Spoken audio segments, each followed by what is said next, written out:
दोस्तों आज हम हाउस प्रॉपर्टी के जो क्वेश्चन आंसर है वो करने जा रहे हैं। लास्ट क्लास में बेटा हमने रिवीजन किया था।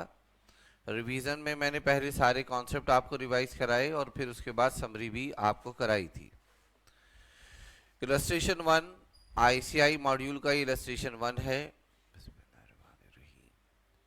जय Shri owns 5 houses in India, all of which are let out। ठीक है, सारी प्रॉपर्टी क्या है जी उसकी? लेट आउट है उसकी सारी प्रॉपर्टी।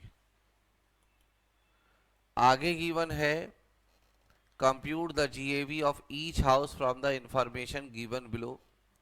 बेटा आपके पास 5 हाउस हैं, हाउस 1 से लेकर हाउस 5 तक। सभी की आपको municipal value, fair rent, standard rent और एक्चुअल रेंट रिसीव और रिसीवेबल गिवन है। आपको ग्रॉस एनुअल वैल्यू बतानी है। ठीक है ना। सभी प्रॉपर्टी जब लेट आउट होती हैं तो आप समरी देखकर बताइए जीएवी कैसे कंप्यूट करते हैं। देख के बताइए और मुझे बताइए कैसे कंप्यूट करते हैं। मुझे पता है, आप बताइए बेटा। जब प्रॉपर्टी लेट आउट होती है तो जीएवी कैसे कंप्यूट करते हैं बेटा? आप बता नहीं रहे बेटा, मौन व्रत रख के बैठे हुए हैं आप। गलत बता रहे हो बेटा। बेटा जीएवी कैसे निकालते हैं? मैं आपसे एक्सपेक्टेड रेंट हायर, बस मैं ये पूछ रहा हूँ आपसे, जीएवी कैसे निकालते हैं? एक्चुअल रेंट और expected rent whichever is higher. बस इतनी सी बात बतानी है, और क्या बताना। अच्छा, क्या इस क्वेश्चन में इसके पास 5 प्रॉपर्टी हैं? Deem to be let out वाला कॉन्सेप्ट लगेगा या नहीं लगेगा? क्यों नहीं लगेगा? जब वो प्रॉपर्टी सेल्फ ऑक्यूपाइड होती तब वो कॉन्सेप्ट लगता है। तो आइए इलस्ट्रेशन नंबर हम 1 करने जा रहे हैं बच्चों।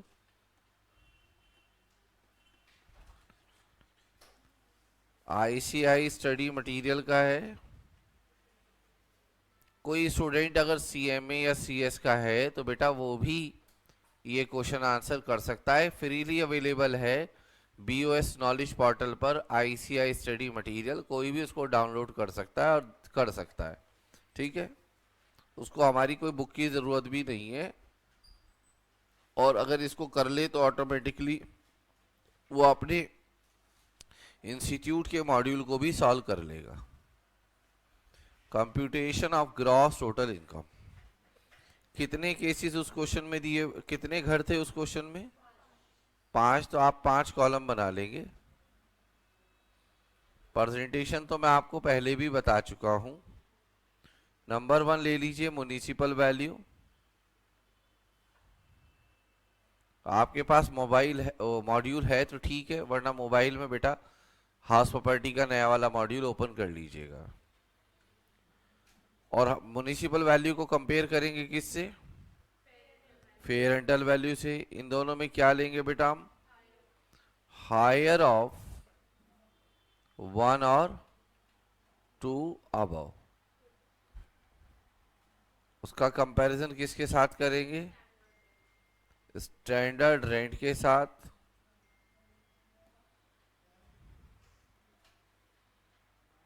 उन दोनों में फिर क्या लेंगे हम? लोअर ऑफ 3rd और 4th अबव। वो क्या कहलाएगा बच्चों? Expected rent. जब मैंने आप लोगों से पूछा तो आपने बेटा आंसर यहां से बताना शुरू कर दिया। अच्छी बात थी, कोई मैं उसको गलत नहीं कह रहा हूं, बट क्वेश्चन पूछा गया है ग्रॉस एनुअल वैल्यू कैसे निकालते हैं, हमने भी यहां गलत लिख दिया है। क्या बेटा? Gross annual value. हमने गलती से ग्रॉस टोटल इनकम लिख दिया था।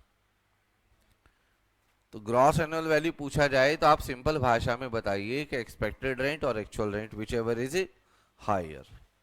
अब इसका कंपैरिजन किससे करेंगे बेटा? अच्छा, हाउस प्रॉपर्टी की एक अच्छी बात है, पता है क्या? उसका पैटर्न सेट है। जीएबी लिखना है, फिर ये लिखना है, फिर ये लिखना है। तो अगर आप अमाउंट नहीं लिख रहे तो कम से कम पहले पर्टिकुलर लिख डालिए, ताकि फिर उसके बाद आपका फोकस एक जगह हो जाए अमाउंट लिखने पर। ओके। और फिर इन दोनों में क्या लेंगे बच्चों हम? दोनों में क्या लेंगे बेटा? हायर ऑफ क्या? 5th और 6th, है ना। वो कहलाएगा बेटा आपका ग्रॉस एनुअल वैल्यू। अब आप मुझे क्वेश्चन में से देख के बता दें 1 से लेकर 5 तक की म्युनिसिपल वैल्यू कितनी कितनी है। 80,000, 55,000, 65,000, 24,000 और अच्छा अभी ये बेसिक क्वेश्चन है तो इसका मतलब ये नहीं कि सारे क्वेश्चन एक जैसे होंगे। आप तो बेटा सीधा एकदम पहाड़ पे चढ़ना चाहते हैं, ठीक है। बहुत सारे बच्चे इन छोटी चीजों को इग्नोर कर देते हैं, इसलिए उनके बड़े क्वेश्चंस बेटा ट्रैप हो जाते हैं वो बड़े क्वेश्चंस में। बताइए फेयर रेंटल वैल्यू देखकर कितनी कितनी है? 90,000 जी, 60,000, 65,000 जी, 25,000। हायर बेटा मैं आपको बता रहा हूं, इनका हायर 90,000 है, इसका हायर 60,000 है। इसमें ये दोनों इक्वल हैं तो 65,000 ही रहेगा, यहाँ पे 25,000 हायर है and higher is 80,000। Now tell me standard rent. कुछ नहीं है, नॉट एप्लीकेबल। अगला बताइए। अच्छा कुछ नहीं है का ना मतलब बच्चे पता क्या लिख देते हैं यहाँ पे नील, और फिर कहते हैं 90,000 और नील में लोअर है नील, ये भी कर देते हैं बहुत सारे स्टूडेंट। ये नहीं करना है। कुछ नहीं है का मतलब ये नहीं कि नील है, कुछ नहीं है का मतलब है वहां पर स्टैंडर्ड रेंट जो मैंने आपको बताया था कंट्रोल एक्ट 1958 वो एप्लीकेबल नहीं हो रहा है, उसका मतलब ये है, ठीक है। और बताइए कितना कितना दिया हुआ है?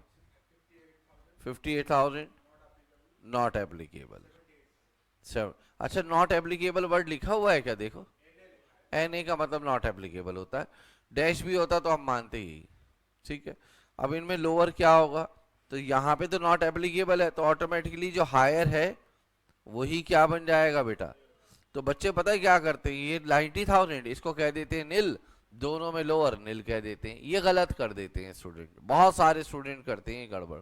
इवन एग्जाम्स में भी तो आपको इसको अवॉइड करना, ठीक है। अभी आपने ये छोटा सा इलस्ट्रेशन है मगर छोटी सी एक बात तो सीखी ना आपने। अब आप क्या करें, इलस्ट्रेशन नंबर 1 को इग्नोर करके सीधा इलस्ट्रेशन नंबर 5 करने लगे और वहां ये बात आ जाए तो फिर आप ट्रैप हो जाओगे। तो इसलिए हर चीज को आप देखें जब तक आप सीख ना जाए अच्छे से। ये 75,000, ये 65,000, सॉरी 60,000 लोअर देखना है हमको, 58,000, 25,000, 78,000। अब आप चेक करिए एक्चुअल रेंट कितना है जो रिसीव हुआ है?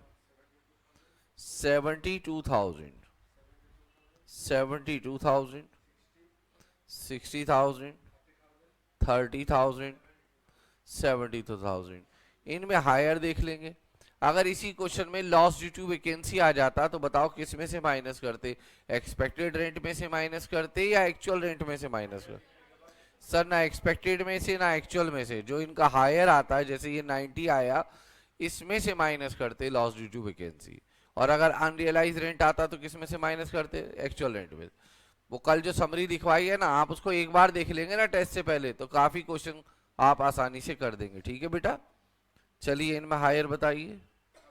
72,000, 60,000, 30,000, ये आपका आंसर है।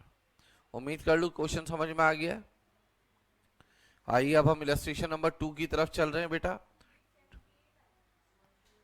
कहां पे 78? लास्ट, अच्छा 78 ही दिखा है, ध्यान से देखो बेटा। आप शायद ध्यान से, आपको 2 लग रहा होगा बेटा, वो 2,000 है ना, 8,000 था बेटा। हमारे यहाँ गांव में जल्दी होती तो ऐसे ही लिख देते हैं बेटा, ठीक है। आप समझदार व्यक्ति हैं। आइए ये था इलस्ट्रेशन नंबर 1। बेटा साथ साथ करते रहिए, ये नहीं कि हम घर जाके करेंगे, साथ साथ करते रहिए क्वेश्चन। अब हर चीज को बैठ के देखते ही रहोगे क्या? कब तक देखते रहोगे? ठीक है। अरे भाई चुप हो जाओ बेटा, हो गया थोड़ी देर के लिए। बेटा मैं आपको एक चीज बताता हूं, एग्जाम में आईसीआई के मॉड्यूल में जितनी भी चीजें ये बोल्ड लेटर से लिखी होती हैं बेटा, ये एग्जाम के लिए हमेशा इंपॉर्टेंट होती है, ये याद रखना। कोई भी चीज बॉक्स में या बोल्ड लेटर में अलग तरीके से दी हो वो एग्जाम में हमेशा इंपॉर्टेंट रहेगी, ठीक है। हम चेक करते हैं अगर कोई चीज इसमें से नहीं पढ़ी होगी तो उसको अभी अपने नोट्स में इनकॉर्पोरेट कर लेंगे। बेटा सामने देखिएगा। The following are the circumstances where notional income, कभी नाम सुना है नोशनल इनकम का आपने? जवाब दीजिए नहीं सुना, ठीक है। नोशनल इनकम इम्प्यूटेड इनकम को कहते हैं, ऐसी इनकम जिसको अपनी तरफ से एज्यूम कर लिया जाता है। बताइए कोई ऐसी इनकम है जिसको लॉ में अपनी तरफ से एज्यूम किया जा रहा है? सोच के जवाब दीजिएगा बेटा। है। एक्सपेक्टेड रेंट उसी को तो कहते हैं। तो नोशनल इनकम का मतलब एक्सपेक्टेड रेंट है। तो जहां पर भी आपने थ्योरी में समरी में एक्सपेक्टेड रेंट लिखा है, वहां पर ब्रैकेट में उसके साथ नोशनल इनकम वर्ड लिख लीजिए। आपने कल समरी की थी ना बच्चों, तो समरी में जगह जगह आपने एक्सपेक्टेड रेंट वर्ड लिखा था। तो इस एक्सपेक्टेड रेंट को आप यहाँ पे नोशनल इनकम भी लिख लीजिए कि इसको नोशनल इनकम बोलते हैं। ये मैंने समरी में लिख दिया है पॉइंट नंबर 6 में, जो मैंने आपको ग्रॉस एनुअल वैल्यू पढ़ाया था। क्लियर हो गया आप लोगों को बेटा? हाँ या ना में जवाब दीजिए। अब सामने आइए स्क्रीन पर। The following are the circumstances where notional income is charge to tax instead of real income, where the assessee owns more than 2 house properties। जब assessee के पास हो क्या बेटा?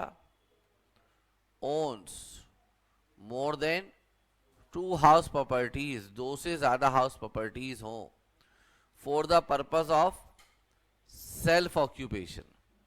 किसके लिए? Self occupied property. तो एनुअल वैल्यू किसी दो घर की क्या मानी जाती है बेटा? और जो बाकी की प्रॉपर्टी होती है उनको क्या माना जाता है? तो क्या मैंने आपको 23 सबसेक्शन 2 और 23 सबसेक्शन 4 इस बारे में नहीं पढ़ाया आपको? तो ये पॉइंट हम पढ़ चुके हैं, ऑलरेडी डिस्कस कर चुके हैं। तो ये ऐसी कोई पॉइंट नहीं है कि जो हमने पढ़ा ना हो बेटा। क्लियर है आप लोगों को मेरी बात? मैंने बताया आप लोगों को 2 से ज्यादा प्रॉपर्टी अगर सेल्फ ऑक्यूपाइड हो तो 2 की कोई सी 2 प्रॉपर्टी की जीएबी निल और तीसरी प्रॉपर्टी को deem to be let out मानकर उसकी जीएबी किसके इक्वल लेंगे? एक्सपेक्टेड रेट के। ओके अब देखिए फिर, in the case of property let out throughout the previous year, if the expected rent exceed the actual rent received or receivable, then expected rent is taken as the GAV। क्या अभी जो question किया है illustration 1, वहां पे आपने ऐसा नहीं किया GAV कंप्यूट करने के लिए एक्चुअल रेंट और expected rent whichever is higher, यही लिखा हुआ है। ये जो केस है ना, ये वाला जो लिखा है, ये जो आपने अपने नोट्स में सेक्शन 23 के अंदर केस 1 लिखा है, properties let out through out the year, ये वही तो लिखा हुआ है, ये कुछ और नहीं लिखा हुआ है। फिर यहां लिखा है कि लेट आउट प्रॉपर्टी में अगर प्रॉपर्टी क्या हो जाए और एक्चुअल रेंट रिसीव और receivable for let out period क्या हो बेटा? लेस हो, कम हो, किससे? Not owing to vacancy. देखिए ये वर्ड आ गया। मैंने आपसे कहा बेटा, कुछ लोग इग्नोर कर रहे हैं, ये बड़ा इंपॉर्टेंट चीज है।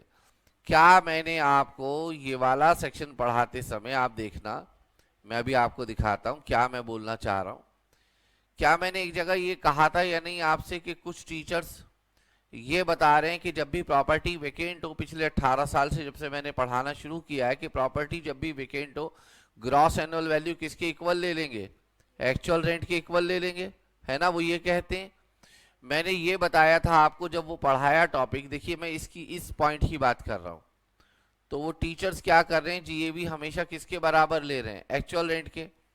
तो और मैंने ये 2 एग्जाम्पल भी आपको पढ़ाए थे, एग्जाम्पल 13 और 14।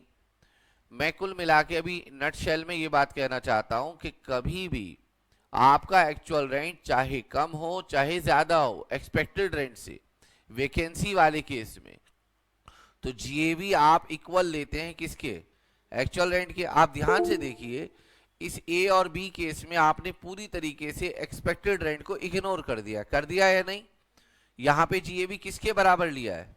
अच्छा एक्चुअल रेंट ज्यादा है तो समझ में आता है, मगर एक्चुअल रेंट कम है तब भी जीएबी किसके बराबर लिया है? ऐसा तब करना है जब एक्चुअल रेंट एक्सपेक्टेड रेंट से किसके कारण से कम हो? Owing to vacancy. यहां शब्द देखिए क्या लिखा हुआ है इधर। ये जो मैं अभी पढ़ाने जा रहा हूं 3 मॉड्यूल से पहले ये आईसीआई के मॉड्यूल में इंक्लूड नहीं था। जो अभी मैं पढ़ाने जा रहा हूं 3 मॉड्यूल से पहले ये वाली चीज, ये वाला पॉइंट आईसीआई के मॉड्यूल में कवर नहीं था। 3-4 मॉड्यूल मैक्सिमम, मतलब पिछले 2-3 साल में ही ये पॉइंट आया है इसके अंदर। देखिए क्या लिखा हुआ है, सब लोग ध्यान देंगे बेटा, सारे स्टूडेंट ध्यान देंगे मैं क्या बोल रहा हूं, क्या समझाना चाह रहा हूं, इस पे ध्यान दें सभी लोग।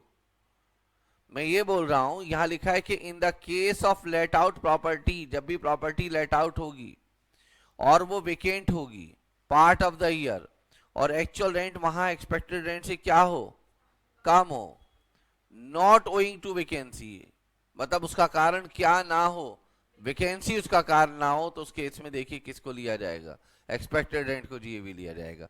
यही कारण है कि मैंने एग्जाम्पल नंबर 15 बनाया। समझ में आ गई बात या नहीं? यहां देखिए ये लिखा हुआ नोट, और मैं लिख के दे रहा हूं। अगर आप 3-4 साल पहले चले जाओ तो किसी, मुझे छोड़कर शायद किसी टीचर की बुक में ये ना एग्जाम्पल मिलेगा ना ये लिखा हुआ मिलेगा। ठीक है, तो ये बहुत ध्यान से देखना है। और मैंने इसको, इस समस्या को समाप्त करने के लिए मैंने ये कह दिया कि आप ये सब भूल जाओ कि एक्चुअल रेंट कम है या ज्यादा है, वैकेंसी है या वैकेंसी के कारण है या नहीं। आप बस इस बात को ध्यान दें कि एक्चुअल रेंट लें 12 महीने का, एक्सपेक्टेड रेंट लें 12 महीने का, जो हायर हो उसमें से loss due to vacancy minus कर दें। इससे क्या है कि हर तरह का एग्जाम्पल हो जाएगा, चाहे वो एग्जाम्पल 13 हो, 14 हो, 15 हो, एक्चुअल रेंट ज्यादा हो कम हो, जब भी वैकेंसी हो आप ये तरीका फॉलो करिए। ये बात मैं कल की रिवीजन क्लास में भी बता चुका हूँ, डिटेल में पढ़ाया भी है, समरी में भी बताया और फिर से बता रहा हूँ। क्लियर है आप लोगों को मेरी बात?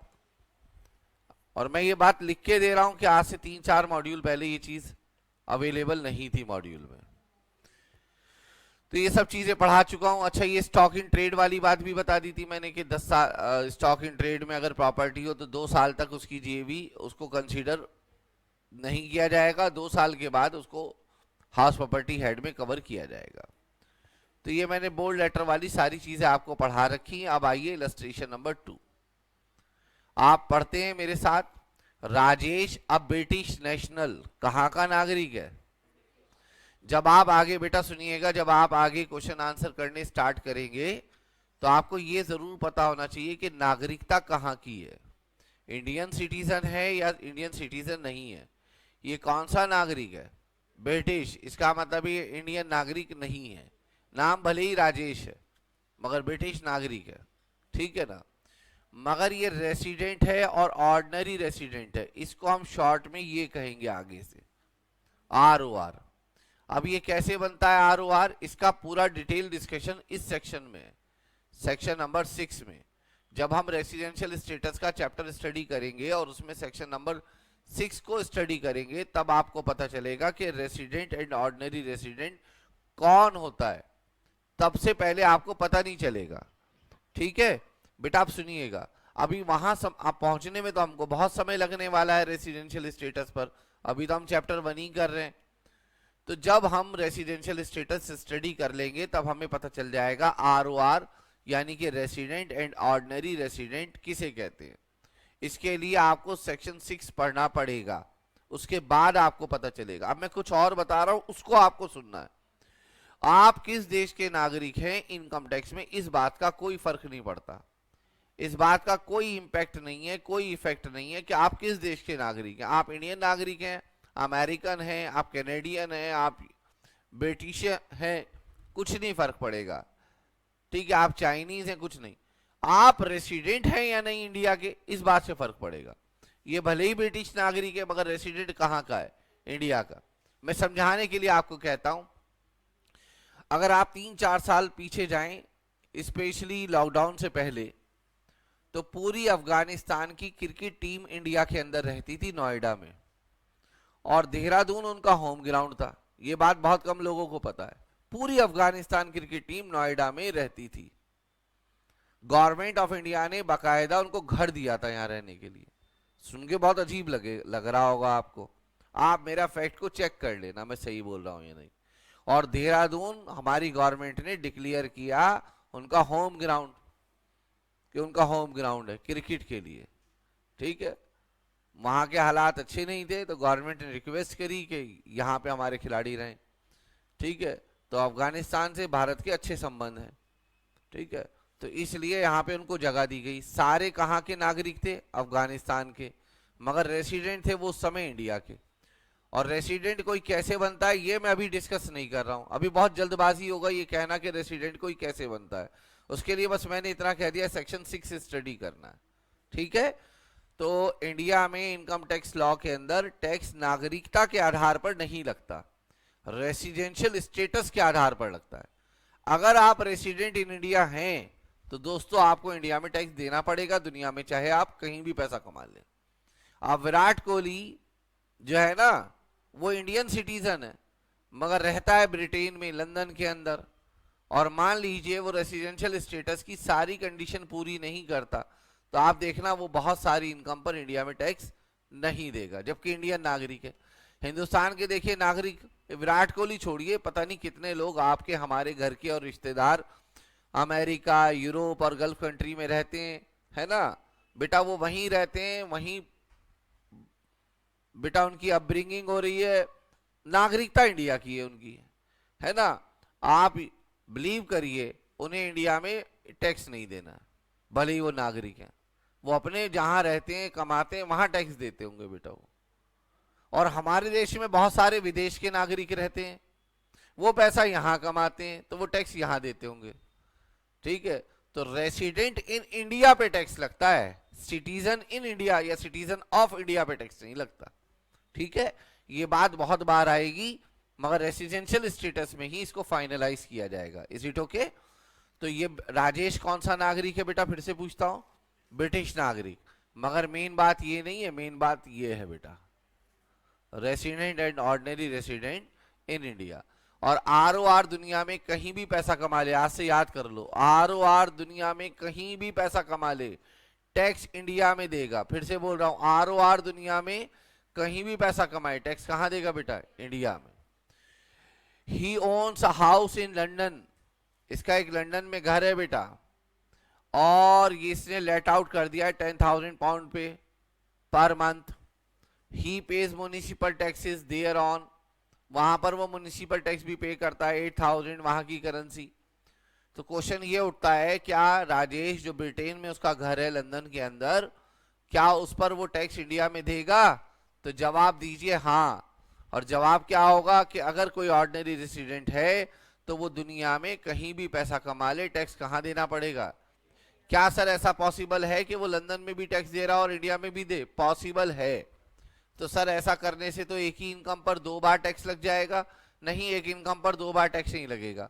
मान लीजिए लंदन में वो 10,000 रुपए देकर आ गया टैक्स इंडियन, और इंडिया में टैक्स बन रहा है उसका 25,000 रुपए, तो जितना लंदन में उसने टैक्स दे दिया है उतना टैक्स यहाँ पे माफ कर दिया जाएगा, ठीक है। आपको याद होगा मैंने क्लास में बताया कि इनकम में से कोई चीज माइनस की जाए उसे बोलो बच्चों बेटा क्या कहते हैं, इनकम में से कोई चीज माइनस की जाए, जोर से बोलिएगा, डिडक्शन बोलते। तो बेटा अगर ये व्यक्ति राजेश लंदन में 10,000 रुपए का इनकम टैक्स दे चुका है और इंडिया में उसी इनकम पर 25,000 का टैक्स बन रहा है, तो 25,000 में से 10,000 माइनस कर देंगे। बताइए इसे क्या बोलेंगे हम? यही बेवकूफी है आपकी, इसे डिडक्शन नहीं बोलेंगे। मैं इसे सजाता हूं कि आप फंस जाते हैं उसमें बार बार, जाहिलो। अब तो मुझे भी हंसी आती है जाहिल कहते हुए। हाँ बेटा बुरा माने, ये सच बात है, सच बात है, ठीक है। पहले देखो घमंड जो है ना, घमंड वो ऊपर वाले को किसी का पसंद नहीं आया, किसी का भी। पहले मुझे ये लगता था मुझसे जाहिल, बेवकूफ, बदतमीज और कम अकल आदमी इस दुनिया में नहीं है, इस दुनिया में नहीं है। मतलब मुझे घमंड हो चुका था कि मुझसे बेवकूफ आदमी नहीं है। ऊपर वाले ने कहा तू बेफिक्र रहे, तेरा घमंड हम तोड़ेंगे, ऐसे स्टूडेंट भेजेंगे जो तेरा घमंड तोड़ देंगे, तुझसे बड़े जाहिल होंगे वो, ठीक है।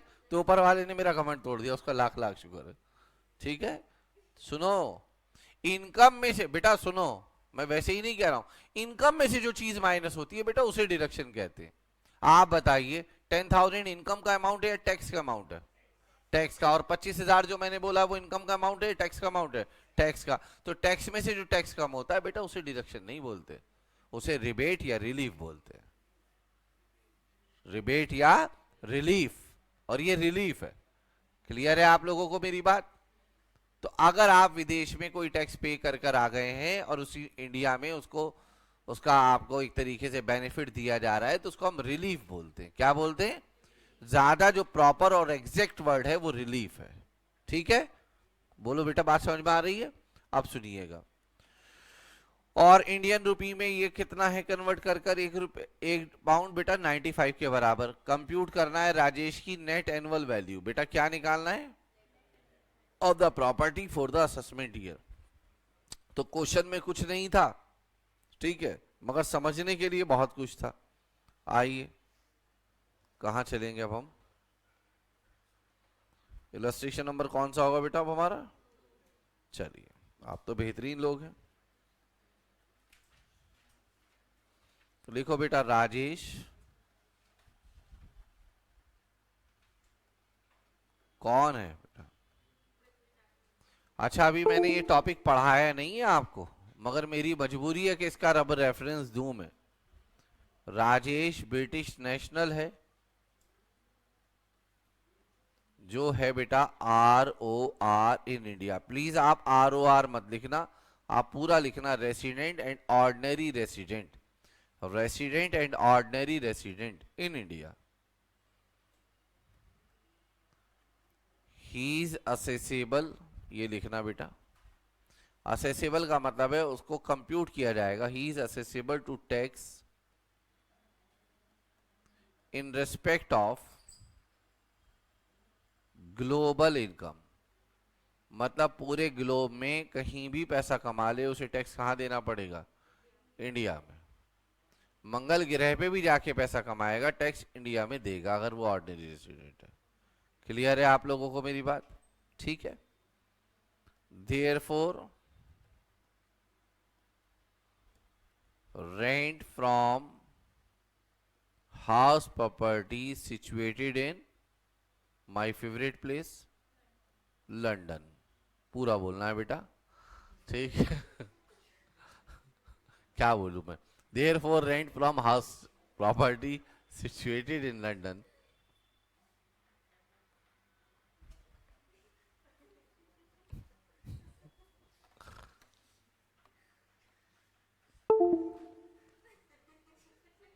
rent from house property situated in London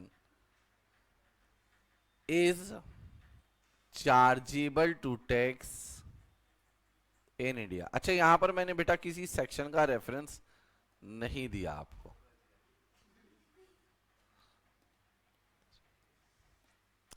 क्या बोलूं मैं बेटा?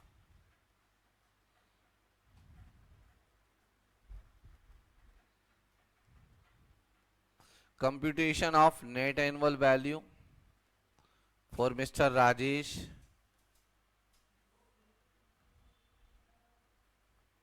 नाम देसी है मगर आदमी विदेशी है, ठीक है? नाम कैटरीना है, नाम विदेशी है मगर औरत देसी है। क्या कह रहे हैं बेटा? सरोजनी की कैटरीना आपकी गर्लफ्रेंड है? सरोजनी की कैटरीना बना लें आप, हमें चाहिए भाई एक हमारे रोहित भाई के लिए गर्लफ्रेंड। रोहित भाई बनाएंगे ना? थोड़ी थोड़ी बना लो, 250 ग्राम, हाँ चलेगी। 10,000 पाउंड इंटू 12। आज पहली बार मेरे मन के हिसाब से बात की है तुमने। 10,000 इंटू 12 बताइए कितना आएगा? 1,20,000। जाहिर इसके लिए भी कैलकुलेटर उठा रहे हैं, शर्म नहीं आ रही तुमको? नहीं, अच्छा सोच। कोई बात नहीं। 10,000 इंटू 12, बेटा 10,000 इंटू 12 कर दिया ग्रॉस एनुअल वैल्यू। बेटा बताओ, म्युनिसिपल टैक्सेस जो लंदन में पे किए हैं उसकी डिडक्शन मिलेगी या नहीं? क्यों मिलेगी बेटा? वो तो लंदन में पे किए हैं। मिल जाएगी। जब लंदन की इनकम पर टैक्स लग सकता है इंडिया में, तो वहां पर पे किए गए टैक्स की डिडक्शन क्यों नहीं मिलेगी? वो भी मिलेगी। क्यों भाई? Your favourite place to London. Okay, कितना है बेटा? 8,000 पर मंथ है या एनुअली पे किया होगा? एनुअली किया होगा। ये 1,12,000 नेट एनुअल वैल्यू आ गया। हमसे बस यही पूछा था। अब इस नेट एनुअल वैल्यू को INR में निकाल दो। INR तो समझते हैं ना बेटा?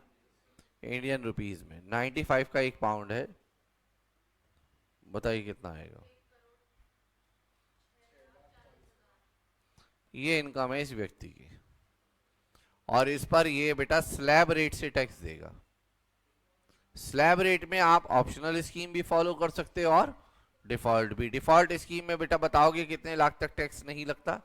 4 लाख तक। नेक्स्ट 4 लाख पर 5%, फिर नेक्स्ट 4 लाख पर 10%, फिर नेक्स्ट 4 लाख पर 15%, फिर नेक्स्ट 4 लाख पर 20%, फिर नेक्स्ट 4 लाख पर 25%, फिर 24 लाख के बाद जितनी भी ये ऊपर इनकम है उस पर सारे पर 30%।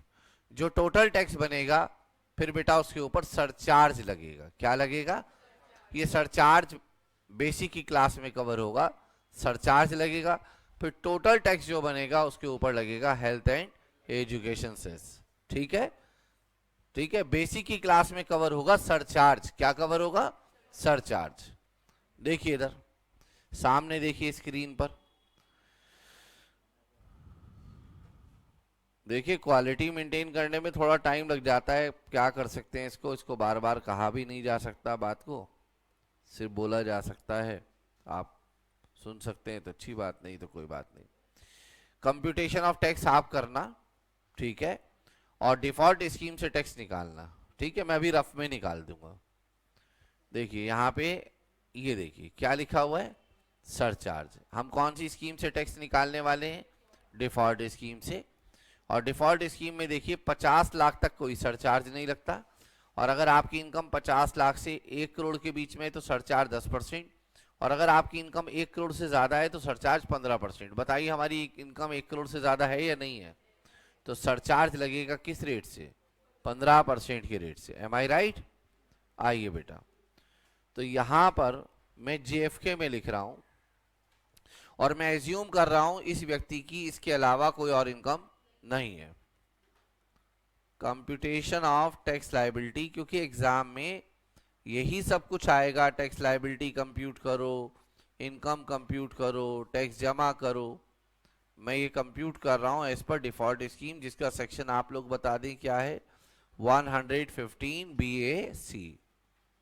एक बच्चा एक दिन टैक्स निकाल के मुझको दिखा रहा था, तो बेटा वो याद रखे, जब भी आप टैक्स निकालेंगे तो आपको सबसे पहले चेक करना होगा कि उस पर नॉर्मल रेट लगता है या स्पेशल रेट। तो हाउस प्रॉपर्टी की इनकम पर नॉर्मल रेट लगता है, और नॉर्मल रेट में 2 रेट होते हैं, स्लैब और फ्लैट। राजेश क्योंकि एक इंडिविजुअल है इसलिए इस पर स्लैब रेट लगेगा, और स्लैब रेट में हमने फैसला किया है कि डिफॉल्ट स्कीम से टैक्स निकालें क्योंकि उससे टैक्स कम बनेगा।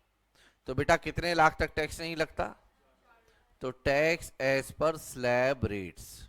और ये स्लैब रेट कौन सी स्कीम की लेने वाले हम? तो 4 लाख तक टैक्स बनेगा आपका नील, ऐसे लिख सकते हैं बेटा। आप ऐसे भी लिख सकते हैं पूरा फुल फ्लेज में अप टू 4 लाख नील, 4 से 8 लाख तक। कितना? 4 से 8 लाख के बीच में बेटा कितना गैप होता है? 4 से 8 लाख के बीच में 4 लाख का गैप है, उस पर 5% के रेट से कितना टैक्स बनेगा? 20,000। फिर 8 लाख से 12 लाख के बीच में कितना गैप है? फिर से 4 लाख का गैप है, उस पर 10% के रेट से कितना टैक्स बनेगा? 40,000। फिर 12 लाख रुपए से लेकर 16 लाख तक फिर 4 लाख का गैप है, उस पर 15% के रेट से टैक्स बनेगा 60,000। फिर बेटा 16 लाख से 20 लाख तक 4 लाख का गैप है, उस पर 20% के रेट से टैक्स बनेगा 80,000। फिर 20 लाख से 24 लाख तक फिर 4 लाख का गैप है, उस पर 25% के रेट से टैक्स बनेगा 1 लाख। और बताओ बेटा ये 24 लाख से कितनी ऊपर तक है इनकम? 72,40,000। 72,40,000 का 30% निकाल दो बेटा। 72,40,000 का क्यों 82? 82 बनेंगे ये? अच्छा, बच्चे कह रहे हैं आपकी मैथमेटिक्स गलत है। 82,40,000, 82,40,000 का 30% बता दीजिए। 24,72,000। बेटा इन सबको ऐड कर दो जरा, इन सबको ऐड कर दो। 25 लाख, 26 लाख, 27 लाख, 27,70,000। अब आप बताइए आपकी इनकम 1 करोड़ रुपीज से ज्यादा थी तो इस पर क्या लगेगा बच्चों? सर चार्ज, सर का चार्ज। ये बेसिक की क्लास में कवर होता है ये टॉपिक। ठीक है, मैंने रेट ऑफ टैक्स के नाम से, ये बेसिक के नाम से दूंगा। जो पेन ड्राइव वाले स्टूडेंट है उसमें ये कवर हो जाएगा 15%। बताइए 15% कितना आएगा? 27,72,000 का।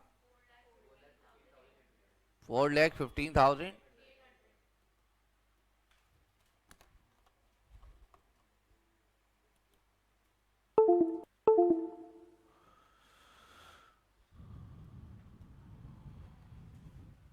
4,15,800। बेटा जरा टोटल कर देना इनका। 31 टोटल हो गया, गुस्सा नहीं। हेल्थ एंड एजुकेशन सेस कितना आएगा बेटा? 4%। बताइए 4% कितना? 1,00,000 512। सबको टोटल कर दो।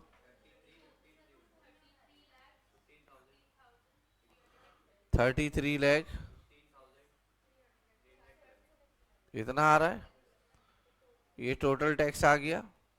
बेटा याद रखिएगा, टैक्स अगर इन मल्टीपल ऑफ 10 नहीं आ रहा, जैसे ये 12 रुपए आ रहा है, तो 11 रुपए, 12 रुपए, 13 रुपए, 14 रुपए आ रहा है, तो आप नियरेस्ट मल्टीपल ऑफ 10 कर सकते हैं और इसको 10 रुपए कर सकते हैं।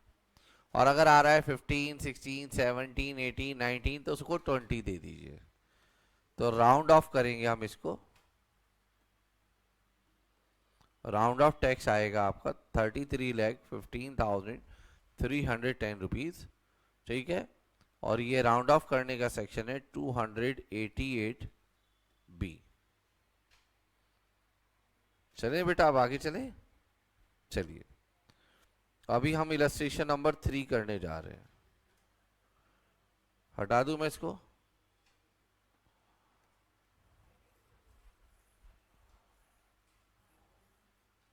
बताइए कौन से पेज नंबर पर है?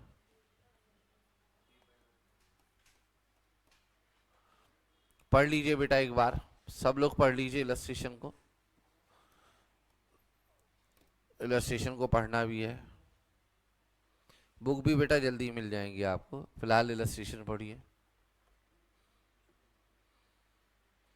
ये लीजिए, my second favourite place Bombay. ठीक है, आइए बेटा पढ़िए। इलस्ट्रेशन 3 अच्छे से रीड कर लीजिए बेटा। जब आप पढ़ लें तो मुझे बताइएगा।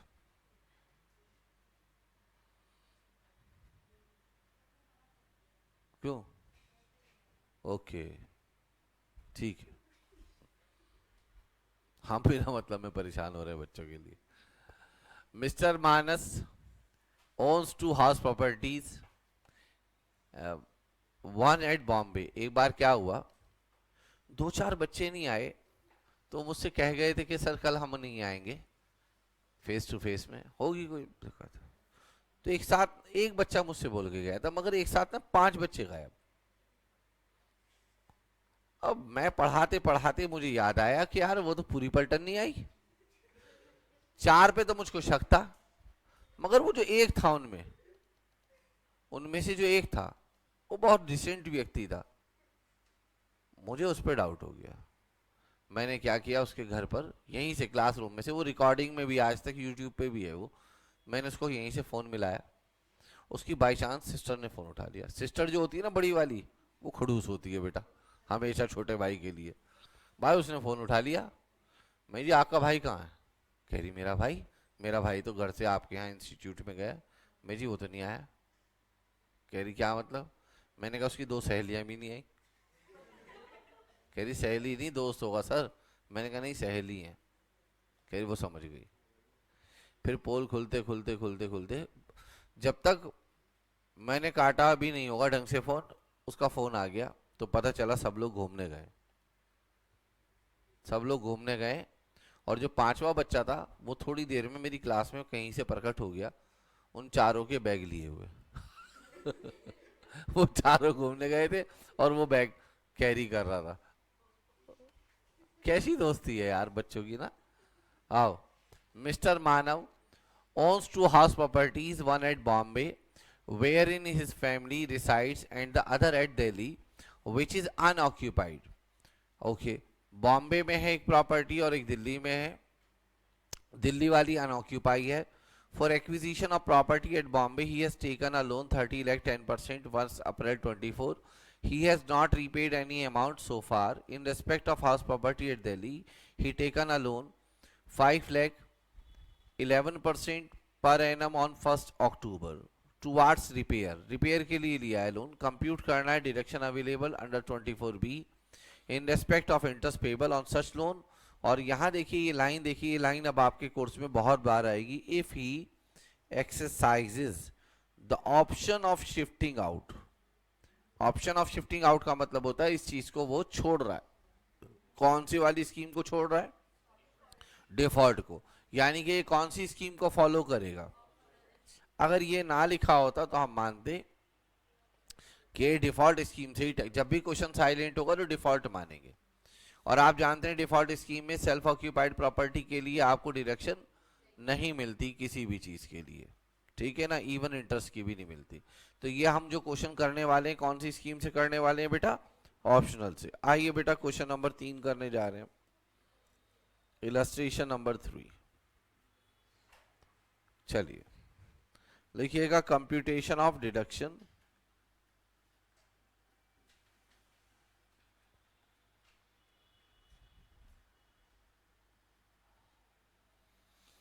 अंडर सेक्शन 24 क्लॉज बी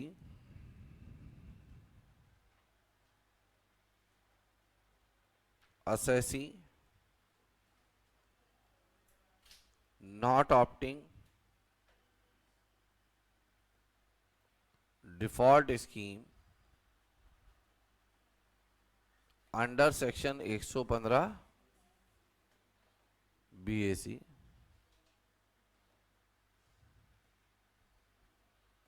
अच्छा बेटा अब याद रहेगा संडे को प्रैक्टिस क्लास है जीएसटी की, संडे है बेटा सुबह 9 बजे, ठीक। आइए हाउस प्रॉपर्टी एट बॉम्बे। अच्छा दोनों प्रॉपर्टीज की कैसी हैं? दोनों प्रॉपर्टीज की सेल्फ ऑक्यूपाइड है। यहां पर कितना लोन लिया है इसने? 30 लाख। कौन से ईयर में लोन लिया है चेक करोगे? 2024 में लिया है, 1 अप्रैल 2024 को ना। हमें डिडक्शन मगर कौन से ईयर की निकालनी होगी? 25-26 की ना, प्रीवियस ईयर 25-26 की। तो अभी तक इसने लोन पर कोई इंटरेस्ट पे किया है क्या? नहीं। अच्छा लोन लिया कब था देखो जरा? 1 अप्रैल को। कहीं क्वेश्चन में बताया है कि कंस्ट्रक्शन कब कंप्लीट हुआ है, क्या हुआ है, कुछ बताया है क्या इसने? कुछ भी नहीं बताया। तो इसमें कोई प्री कंस्ट्रक्शन पीरियड है ही नहीं। जो भी है वो कैसा पीरियड है? तो बेटा 30 लाख पर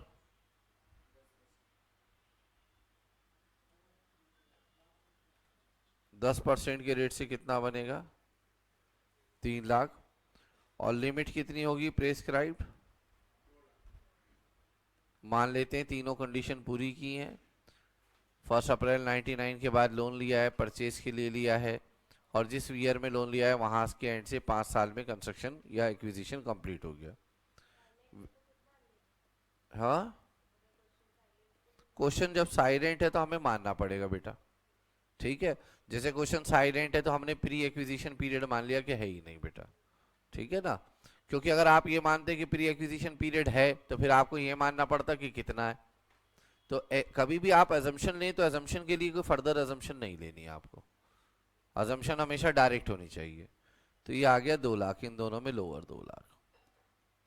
ओके हो गया बेटा, इन दोनों में लोअर 2 लाख आ गया। इसके बाद हम निकालेंगे हाउस प्रॉपर्टी एट दिल्ली। जो दिल्ली वाली प्रॉपर्टी है उसके लिए भी लोन लिया है, मगर उसमें अगर आप देखें तो रिपेयर के लिए लोन लिया है।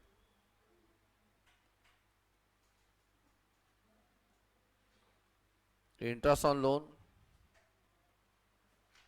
प्रीवियस ईयर 2025-26 लोन लिया है 5 लाख रुपए का। चेक करना कितने का लिया है? 11 पर। कब लिया है लोन? डेट देखो 1 अक्टूबर 2024।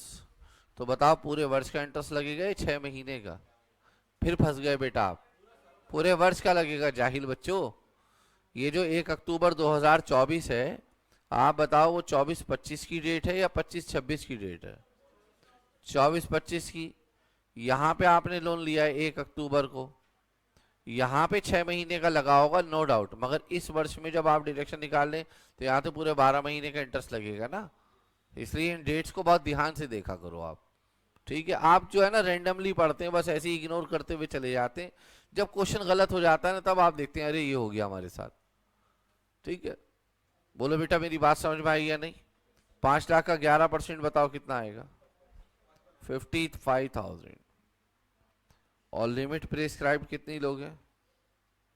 भाईजान बोल रहे हैं 30,000। सही बोल रहे हैं ये?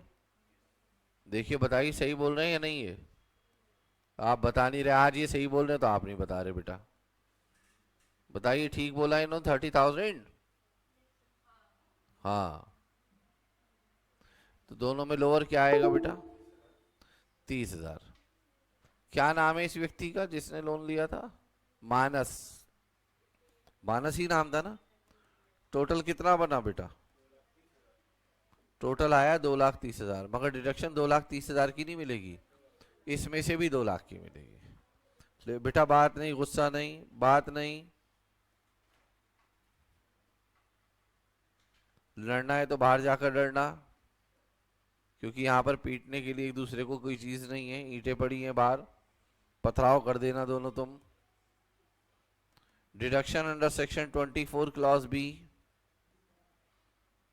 is restricted to rupees 2 lakh. तो इस 2,30,000 में से भी डिडक्शन मैक्सिमम कितने की मिलेगी?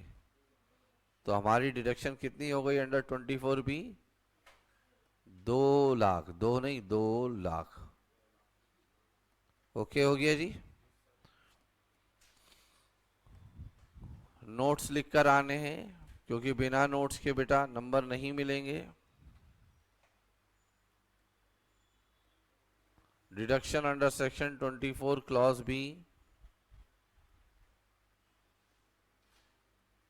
for self-occupied house property is restricted to rupees 2 lakh if loan is taken for purchase or construction। Loan लिया गया हो परचेज और कंस्ट्रक्शन के लिए, एंड 2 कंडीशन और हैं जो आपको सेटिस्फाई करनी है अगर आपको 2 लाख की डिडक्शन चाहिए। तो वो 2 कंडीशन मैं लिख नहीं रहा हूं यहाँ पर, क्योंकि बहुत लंबा चौड़ा आंसर हो जाएगा, इसलिए मैंने लिख दिया एंड सब्जेक्ट टू 2 अदर। एक कंडीशन तो ये है और 2 और हैं, एक 1 अप्रैल 99 वाली और एक 5 साल वाली। ठीक है, ये लिख दिया ना आपने? बोलो। इसके बाद नोट नंबर 2 लिखेंगे। इन case of self occupied house property,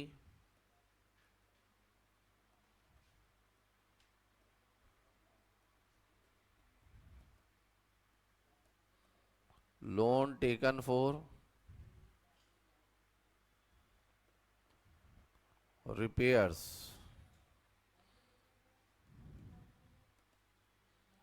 then interest deduction shall be restricted to rupees कितना बेटा? 30,000।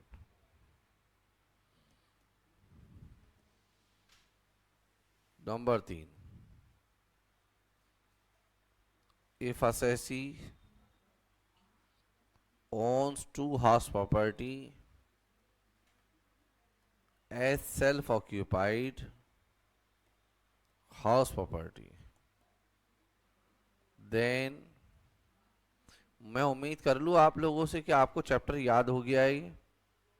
हाँ बेटा, क्योंकि आसान आसान चैप्टर भी याद ना हो तो बेटा फिर क्या फायदा। Is restricted to rupees 2 lakh, और रिपेयर के केस में अगर 2 घर हैं तो डिडक्शन रिस्ट्रिक्टेड है कितने तक? 30,000 तक। एक JFK लिख रहे हैं हम यहाँ पर, आप चाहें तो इसको नोट बनाकर आ सकते हैं। Assuming loan taken on 1 April 2024 for acquisition of house property has no pre-acquisition period.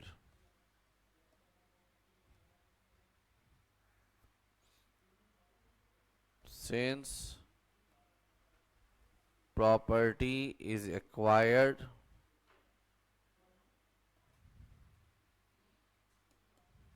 in financial year 24-25, मतलब जिस वर्ष में लोन लिया था उसी वर्ष में हमने क्या कर लिया, प्रॉपर्टी को एक्वायर।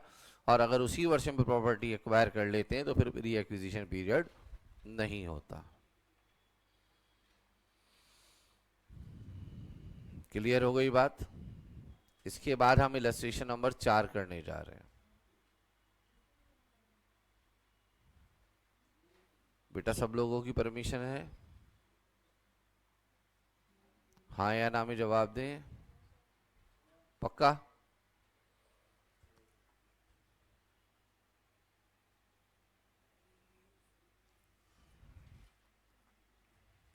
ये फिर से बेटा ये बोल्ड लेटर वाली चीजें आ रही हैं, ये सब मैं आपको करा चुका हूँ, आपको इन्हें पढ़ने की ज़रूरत नहीं है।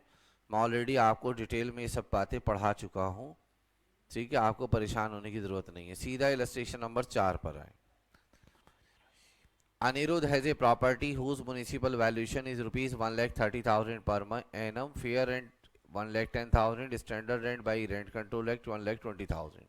Property let out for 11,000 per month throughout the previous year. बेटा इसमें अनरियलाइज रेंट है 11,000 रुपीज़ का।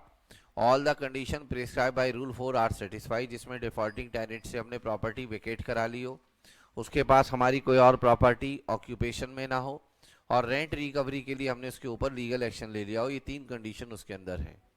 ही paid municipal taxes 10% of municipal valuation, interest on borrowed capital दिया हुआ है। कंप्यूट करनी है income under the head house property, ठीक है ना। प्रॉपर्टी कैसी है, लेट आउट है या सेल्फ ऑक्यूपाइड है? लेट आउट है। Illustration number 4। अभी तक जो हमने पढ़ा है लास्ट 8 क्लासेस में, आज क्लास नंबर 9 है, ठीक है। अभी एक क्लास और लगेगी क्वेश्चन आंसर की, computation of income under head house property, और क्लास नंबर 10 के बाद हम इस चैप्टर को समाप्त कर देंगे और कोई नया टॉपिक आगे स्टार्ट करेंगे।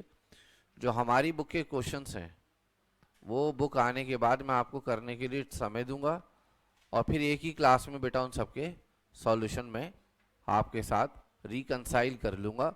उसको फुल क्वेश्चंस को मैं नहीं कराऊंगा ताकि आप भी प्रैक्टिस कर सकें, ठीक है ना। Computation of income under the head house property for mister Anirudh. Assessment year दिया हुआ है क्वेश्चन में, इसलिए लिख लेना आप। 2 कॉलम बनाना, पर्टिकुलर्स और रुपीस का कॉलम,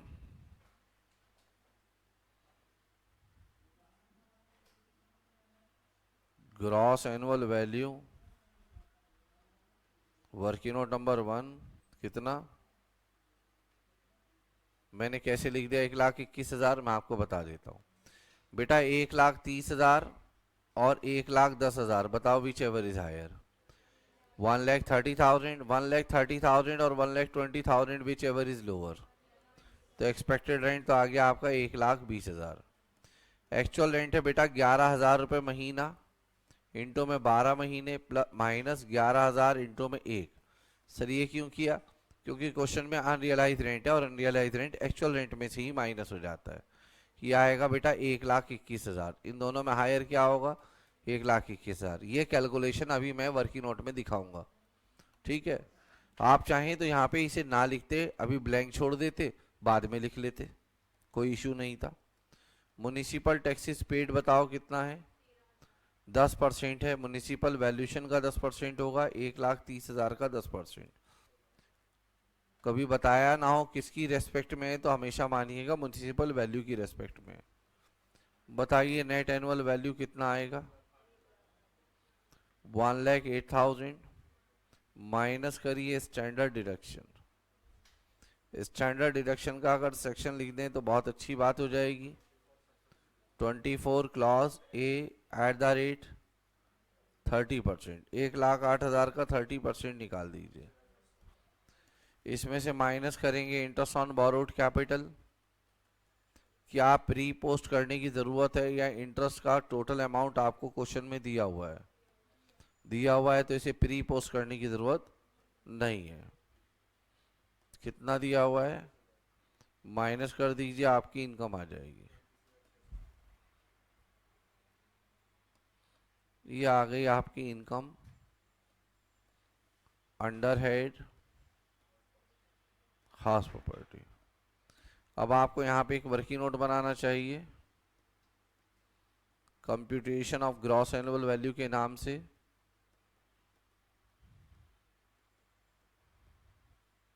और जब भी ये वर्किंग नोट बनाएं तो आप फर्स्ट ऑफ ऑल पर्टिकुलर्स लिख दें सारे, जैसे म्युनिसिपल वैल्यू ऑफ हाउस। कोई बताएगा इसका कंपैरिजन किससे किया जाता है? Fair rental value of house. फिर इनमें से क्या लिया जाता है? हायर, हायर ऑफ 1 और 2। इसका कंपैरिजन किसके साथ किया जाता है? स्टैंडर्ड रेंट के साथ। हायर और स्टैंडर्ड रेंट में से क्या लेते हैं? लोअर ऑफ थर्ड और फोर्थ। फिर बेटा इसका कंपैरिजन किसके साथ किया जाता है? क्या लॉस ड्यू टू वैकेंसी है या क्वेश्चन में अनरियलाइज रेंट है? अनरियलाइज रेंट को यहीं एडजस्ट कर देंगे। बताइए म्युनिसिपल वैल्यू कितनी है? 1,30,000। ये कितना है?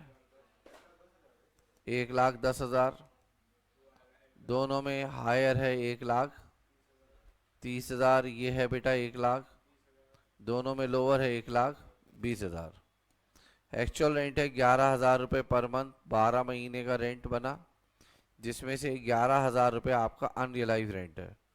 ये वैल्यू आ गई 1,21,000। और फिर हम इसमें से करेंगे हायर ऑफ फिफ्थ और sixth above. Higher of fifth और सिक्स्थ अबव कितना? 1,21,000। ये क्या आ गई जी? Gross annual value. ये आपने ऊपर रखी थी, आंसर आ गया था। आइए बेटा इलस्ट्रेशन नंबर 5 करने जा रहे हैं अब हम।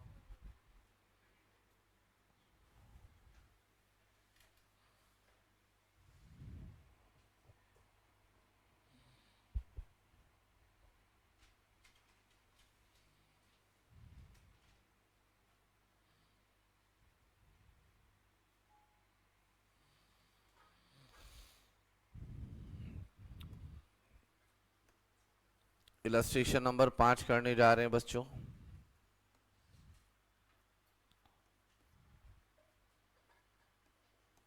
ये इलस्ट्रेशन नंबर 5 मैं पढ़ा रहा हूं आपको, आप देखिएगा बेटा मेरे साथ। Ganesh has a property whose municipal valuation is ₹2,50,000 per annum. Fair rent is 2 lakh per annum. Standard rent by control rent act 2,10,000। Property let out की गई है 20,000 रुपये। टेनेंट ने प्रॉपर्टी को वेकेट कर दिया 31 जनवरी को। तो बेटा अगर 31 जनवरी 2026 को प्रॉपर्टी वेकेट हो गई तो प्रॉपर्टी फिर कितने महीने खाली पड़ी रही फाइनेंशियल ईयर में? फरवरी और मार्च, क्योंकि जनवरी में वेकेट हुई है। और अनरियलाइज रेंट है 20,000 रुपये। मतलब इस क्वेश्चन में अगर आप ध्यान से देखो तो अप्रैल से लेकर जनवरी तक आपकी प्रॉपर्टी क्या रही बेटा? Late out. और फरवरी और मार्च में आपकी प्रॉपर्टी क्या रही? वेकेंट। मगर क्वेश्चन में इसके अलावा आपको अनरियलाइज रेंट भी दे रहा है। कितने रुपए? 20,000। और कह रहा कंडीशन रूल नंबर 4 की सारी सेटिस्फाई हुई है। तो अनरियलाइज रेंट इसके अंदर होता है लेट आउट पीरियड में। ठीक है, यानी कि जब आपने प्रॉपर्टी अपनी किराए पर दी होगी तभी तो किराएदार ने किराया नहीं दिया होगा ना। तो जो लेट आउट पोर्शन है उसमें से अनरियलाइज रेंट देखा जाएगा। तो देखिए, अब आप खुद देखिए, यहाँ पे प्रॉपर्टी लेट आउट भी है, प्रॉपर्टी में अनरियलाइज रेंट भी है और प्रॉपर्टी में वैकेंसी भी है। कैसे करेंगे अभी मैं बताऊंगा आपको। म्युनिसिपल टैक्स आपने कितना पे किया है बच्चों? 8% पे किया है। ओके, आगे देखिए, इंटरेस्ट ऑन बोरोड कैपिटल दिया हुआ है, कंप्यूट करनी है इनकम। हाँ और बेटा जल्दी से लिखेंगे इसको हम। ठीक है, मैं तो बहुत जल्दी से लिख लूंगा, देखना बेटा मैं कितनी जल्दी लिखूंगा। अभी ये बस लिखा मैंने, तो मैं तो कॉपी पेस्ट कर रहा हूँ।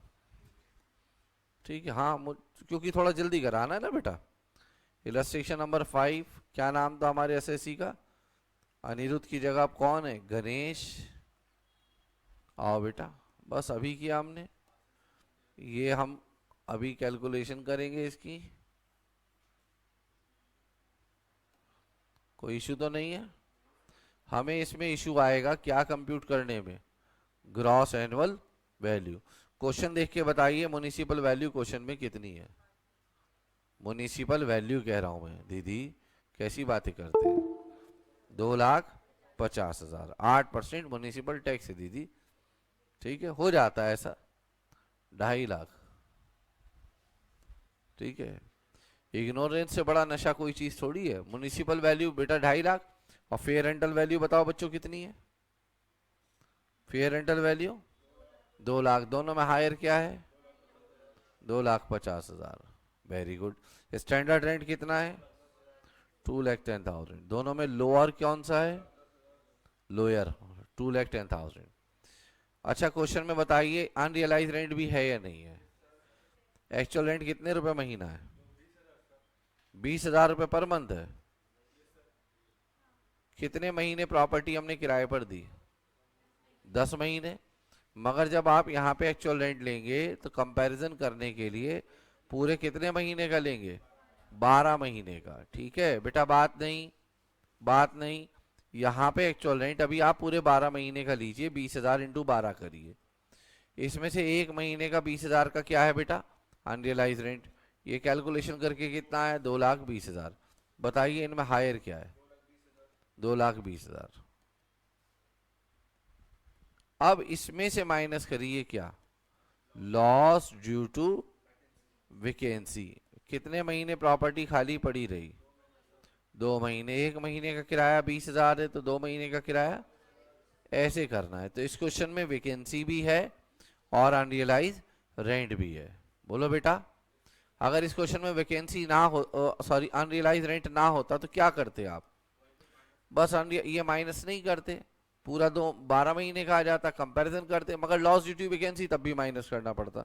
बताइए ग्रॉस एनुअल वैल्यू कितना है? 1,80,000। क्लियर है आप लोगों को मेरी बात? हाँ या ना में जवाब दीजिए। बेटा ये 1,80,000 यहाँ पे लिख दीजिए। देख के बताइए म्युनिसिपल टैक्सेस पेड कितना है? 2,50,000 का 8%। तो 2,50,000 का 8% ले लीजिए, 20,000 माइनस कर दीजिए, कितना आएगा? 1,00,000। इसका 30%। इंटरेस्ट कितना है? माइनस कर दीजिए, फिर आंसर आ गया 47,000 आ रहा है। हो गया क्वेश्चन। बताइए कोई इश्यू तो नहीं रहा? चलिए अगला क्वेश्चन करने जा रहे हैं हम। नोट तो आप पीडीएफ से कर लेंगे, जगह छोड़ दीजिए इसके लिए one side of the page, ताकि हम और क्वेश्चंस कर सकें आज बचे हुए टाइम में। इसलिए ऐसा करना पड़ रहा है बेटा। अभी 20 मिनट की क्लास हमारी और है। 20 मिनट में हम जितने क्वेश्चन कर सकते हैं वो तो करें बेटा। इलस्ट्रेशन नंबर कौन सा करने जा रहे हैं? बेटा पढ़ लो अच्छे से ज़रा सब लोग। बेटा जल्दी से इलस्ट्रेशन नंबर 6 पढ़िए सब लोग please. Illustration 6। Purna has one house property at Indira Nagar in Bengaluru. She stays with her family in the house. तो बताइए ये प्रॉपर्टी उस लेडी के लिए क्या हुई? Self occupied. The rent of the similar property in the neighbourhood is 25,000 per month. ये बेटा आपको फेयर रेंटल वैल्यू दी हुई है। कह रहे पड़ोस में एक ऐसी ही प्रॉपर्टी है जिसका किराया अगर मिलता है तो 25,000 पर मंथ मिलता है। ठीक है, इसका अभी तो ये सेल्फ ऑक्यूपाइड है। म्युनिसिपल वैल्यूएशन 2,80,000 रुपए पर एनम है। म्युनिसिपल टैक्सेस 8,000 है। हाउस का कंस्ट्रक्शन हुआ था स्टार्ट अप्रैल 29 में, लोन लिया गया था 20 लाख रुपए का एसबीआई बैंक से 9% के इंटरेस्ट रेट पर 1 अप्रैल 2019 को।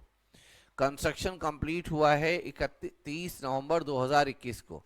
तो आप लोग मुझे बता सकते हो उसमें प्री एक्विजिशन पीरियड कहाँ से कहाँ तक होगा? स्टार्ट होगा 1 अप्रैल 2019 से, समाप्त कहाँ होगा? 31 मार्च 2021 पर। और देखिए उसका एक्यूमुलेटेड इंटरेस्ट आपको करके दिया, आपको निकालने की जरूरत है ही नहीं, ये करके दिया है एक्यूमुलेटेड इंटरेस्ट 3,60,000 का। मतलब बेटा 20 लाख का लोन है, उस पर 9% के रेट से 2 साल का इंटरेस्ट इतना ही आएगा, 3,60,000 रुपये। नहीं दिया होता तो हम कैलकुलेट कर लेते। 31 मार्च 2026 को पूर्णा ने 2,40,000 रुपये पे किए हैं, विच इंक्लूडेड 1,80,000 एज। ये जो इंटरेस्ट है ये आपको पोस्ट एक्विजिशन पीरियड का इंटरेस्ट गिवन है, तो यहाँ पे पोस्ट का इंटरेस्ट निकालने की जरूरत नहीं, गिवन है। ये कह रहे हैं 31 मार्च 26 को इन्होंने पे किया, यानी कि बैलेंस जो 60,000 रुपए वो प्रिंसिपल का अमाउंट है और 1,80,000 रुपए। तो पोस्ट इंटरेस्ट तो हमको पता है 1,80,000, और प्री इंटरेस्ट पता है हमको कितना, 3,60,000। और 3,60,000 की डिडक्शन कितनी इंस्टॉलमेंट में मिलेगी? 5 में। There was no principal repayment prior to this date. Compute करनी है पूर्णा की income from house property assuming she has exercise the option of shifting out. तो बताइए डिफॉल्ट टैक्स रिजीम से टैक्स देना चाहती है ऑप्शनल से, और ऑप्शनल में ही आप जानते हैं कि सेल्फ ऑक्यूपाइड प्रॉपर्टी के लिए आपको डिडक्शन मिलती है किस चीज की? समझ में आ रही बात मेरी आपको या नहीं? इंटरेस्ट की, अदरवाइज ये डिडक्शन नहीं मिलती। क्लियर है आप लोगों को? तो हाँ कर दो बेटा। देखो मेरा क्वेश्चन तो अभी हुआ बेटा सॉल्व। इलस्ट्रेशन नंबर 6, क्या नाम है लेडी का? पूर्णा। ठीक है,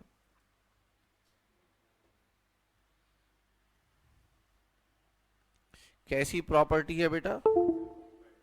सेल्फ ऑक्यूपाइड। हंसो मत बेटा, नजर लग जाती है हंसने से, इतनी खूबसूरत वैसी हैं आप लोग, हंसे नहीं, ठीक है? मुस्कुराएं बस। चलो बेटा हेल्प करोगे? सेल्फ ऑक्यूपाइड प्रॉपर्टी में जीएवी म्युनिसिपल वैल्यू और फेरेंटल वैल्यू को हायर लेंगे लोअर लेंगे? कुछ ना लेंगे तो कुछ ना लेंगे तो ना लेंगे, फिर कोई बात नहीं। कुछ ना लेंगे, क्यों ना लेंगे बेटा? सेल्फ ऑक्यूपाइड प्रॉपर्टी की जीएवी हमेशा क्या होती है? तो जो म्युनिसिपल टैक्स पे किया वो भी नहीं मिलेगा, ये नील आ जाएगा, ये भी डिडक्शन नहीं मिलेगी। और रह गई बेटा इसकी बात, तो इसकी डिडक्शन मिलेगी, और वो मैक्सिमम कितने की मिलेगी? तो इस क्वेश्चन में 2 लाख से ज्यादा इंटरेस्ट आएगा, क्योंकि 3,60,000 को 5 से डिवाइड करोगे 72,000 आएगा, और प्लस 1,80,000 तो इंटरेस्ट आएगा आपका 252। इसलिए आपको डिडक्शन मिलेगी कितने की? तो ये क्या आया आपको? लॉस आया है, लॉस फ्रॉम हाउस प्रॉपर्टी। बोलो बेटा, आइए बेटा वर्किंग नोट नंबर 1 करने जा रहे हैं हम।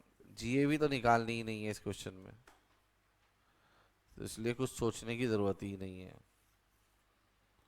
बस हमको तो ये लिखना है, deduction under section 24 clause B is allowed to assessee even if house property is self-occupied, which is comma which is as। मगर ये डिडक्शन हाउस सेल्फ ऑक्यूपाइड में तभी मिलती है जब आप टैक्स पे करना चाहते हो। कौन सी स्कीम में? ऑप्शनल में। अगर आप डिफॉल्ट में टैक्स पे करना चाहेंगे तो डिडक्शन नहीं मिलेगी। लोअर ऑफ फॉलोइंग बताओ बेटा।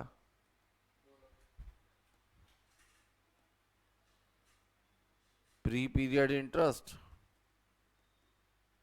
डिवाइड बाई क्या करना है? प्लस क्या?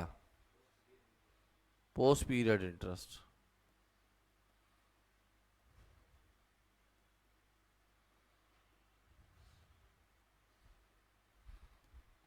प्री पीरियड इंटरेस्ट क्वेश्चन में दिया हुआ था, नहीं दिया होता तो हम कैलकुलेट कर देते, और पोस्ट 180, टोटल मिला के 2,52,000। और बताइए बेटा प्रेस्क्राइब लिमिट कितनी है हमारी?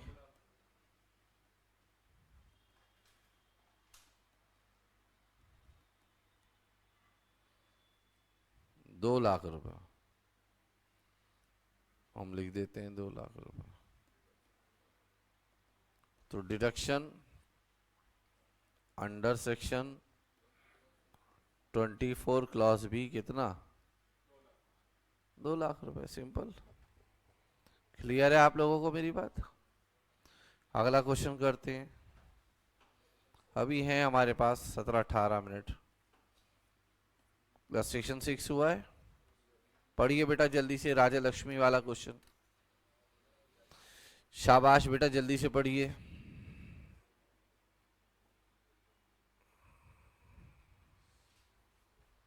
बस इसके बाद एक क्वेश्चन कराने में टाइम लगेगा और उसी में हमारी क्लास समाप्त हो जाएगी आज की।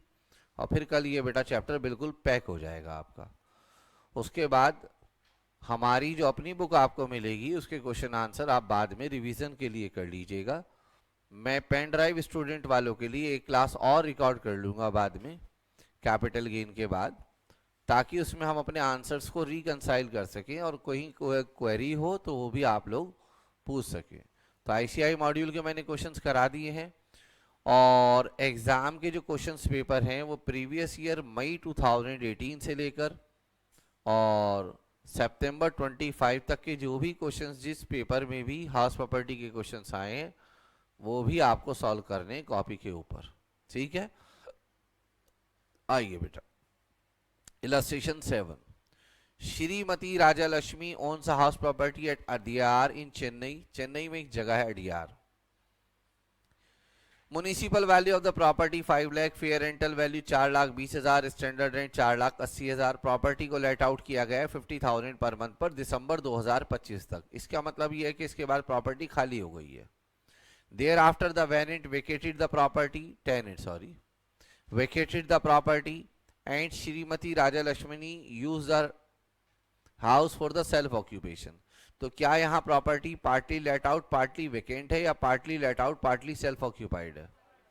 Partly let out partly self occupied.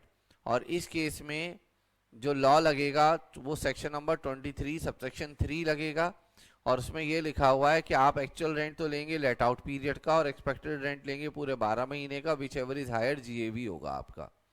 Rent for the November and December could not be realise in spite of owners effort. Owner ने बहुत कोशिश की मगर उसको रेंट रियलाइज नहीं हो पाया। कौन कौन से महीने का? नवंबर और दिसंबर। याद रखिएगा अनरियलाइज रेंट हमेशा उस पीरियड से रिलेटेड होता है जिस पीरियड में आपकी प्रॉपर्टी लेट आउट रहे। जनवरी फरवरी मार्च में तो लेट आउट है ही नहीं। तो यहाँ पे देखिए पार्टली लेट आउट भी है, पार्टली सेल्फ ऑक्यूपाइड भी और पार्टली वेकेंट भी है।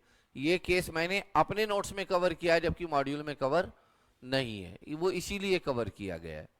आगे देखिए बेटा रूल नंबर 4 की सारी कंडीशंस पूरी होती हैं जिसको आप अनरियलाइज रेंट मानते हैं। म्युनिसिपल टैक्स पे किया है आपने, इंटरेस्ट पे किया है और रिपेयर के लिए पे किया। कोई बात नहीं, रिपेयर के लिए पे किया तो क्या हो गया, प्रॉपर्टी जब लेट आउट होती है फिर रिपेयर और कंस्ट्रक्शन का कोई डिफरेंस नहीं रहता। वो सब आप देखते हैं सेल्फ ऑक्यूपाइड प्रॉपर्टी में। कंप्यूट करनी है income for the house property. कई बच्चे पता है हमको क्या सजेशन देते हैं, सर 9 मंथ्स का तो हम लेट आउट कर लेते हैं और 3 महीने का सेल्फ ऑक्यूपाइड। मैंने कहा उससे क्या होगा? कह रहे 9 महीने पे तो लेट आउट वाला कॉन्सेप्ट लगा देंगे और 3 महीने पे सेल्फ ऑक्यूपाइड वाला। बेटा पार्लियामेंट अपने आप में पार्लियामेंट मत समझो अपने आप को, इसका प्रॉपर लॉ है कि अगर part of the year property let out हो और part of the year self occupied हो तो साफ और स्पष्ट शब्दों में कहा गया है कि एक्सपेक्टेड रेंट 12 महीने का लेना है और एक्चुअल रेंट आपको लेट आउट पीरियड का लेना है। जो दोनों में हायर होगा वो जीएवी होगा। मगर क्वेश्चन के अंदर बेटा अगर आप देखें तो इसके अंदर अनरियलाइज रेंट है। क्या है? Unrealise rent. तो जब आप एक्चुअल रेंट लेना तो वो 9 मंथ्स का मत लेना, उसमें से 2 महीने का माइनस कर देना तो एक्चुअल रेंट कितने मंथ का रह जाएगा? 7 का। फिर उसका कंपैरिजन एक्सपेक्टेड रेंट से होगा मगर एक्सपेक्टेड रेंट पूरे 12 महीने का ही लेना है आपको। Is it okay? बात समझ में आ रही है? तो यहाँ पे partly let out partly self occupied और पार्टली अनरियलाइज रेंट है। मेरी जबान से बोलते समय वेकेंट निकल गया था। ठीक है, आइए बेटा चमड़ी की जबान है क्या करें बेटा, फिसल जाती है कहीं पर भी, है ना। आइए, चमड़े की जबान है बेटा, आइए।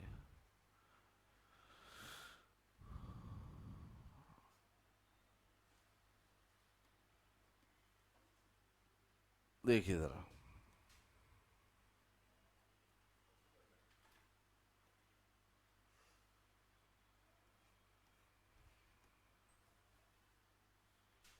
अभी कौन सा इलस्ट्रेशन किया आपने? 6 कर लिया, 5 कर लिया, ये कौन सा था? 4, है ना। आइए यही वाला करेंगे हम।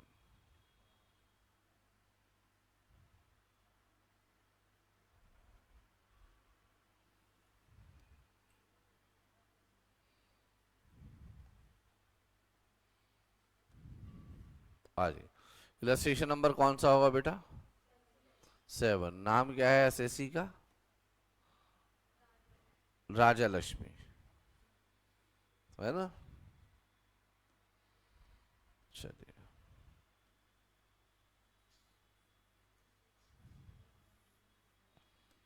सबसे पहले बेटा हम इनका ये निकालेंगे, जीएवी। मुझे देख के बताइएगा आप लोग, आराम से समय लेकर। म्युनिसिपल वैल्यू घर का कितना है इलस्ट्रेशन 7 में? हाँ जी, 5 लाख रुपए है। और फेयर रेंटल वैल्यू 4,20,000। दोनों में हायर कितना है? 5 लाख। स्टैंडर्ड रेंट कितना है? 4,80,000। बेटा ये एक्सपेक्टेड रेंट आ गया आपका। कितना एक्सपेक्टेड रेंट आया आपका? 4,80,000। आप बताइए प्रॉपर्टी किस रेट से किराए पर दी है? 50,000। कितने महीने के लिए प्रॉपर्टी किराए पर दी है? 9 मंथ्स के लिए। यहाँ पर आप actual rent let out period का लेंगे। जब भी क्वेश्चन में ये आ जाए partly let out partly self occupied, तो actual rent let out period का लेंगे। मगर इसमें 2 महीने का रेंट क्या है बेटा आपका? अनरियलाइज। तो ये आ गया बेटा आपका 3,50,000। दोनों में हायर कितना है बेटा? 4,80,000। इज इट ओके बेटा? यहाँ पे एक नोट और लिख देता हूं मैं, वो नोट ये होगा, where house property is let out for part of year. आप अपने नोट्स में देख के बताएंगे इस कॉन्सेप्ट का मैंने सेक्शन नंबर क्या लिखवाया था। आपके यहाँ ये केस नंबर 5 है, जो मैंने केसेस लिखवाए थे उसमें केस नंबर 5 है। इसका आप सेक्शन देख के बताएं मेन नोट्स में मैंने क्या लिखवाया था। 23 सबसेक्शन 3 लिखवाया होना चाहिए, चेक करिए। And self occupied for part of year, ये लिखवाया या नहीं, चेक करो। As per section 23 subsection 3, expected rent is to be taken on full year basis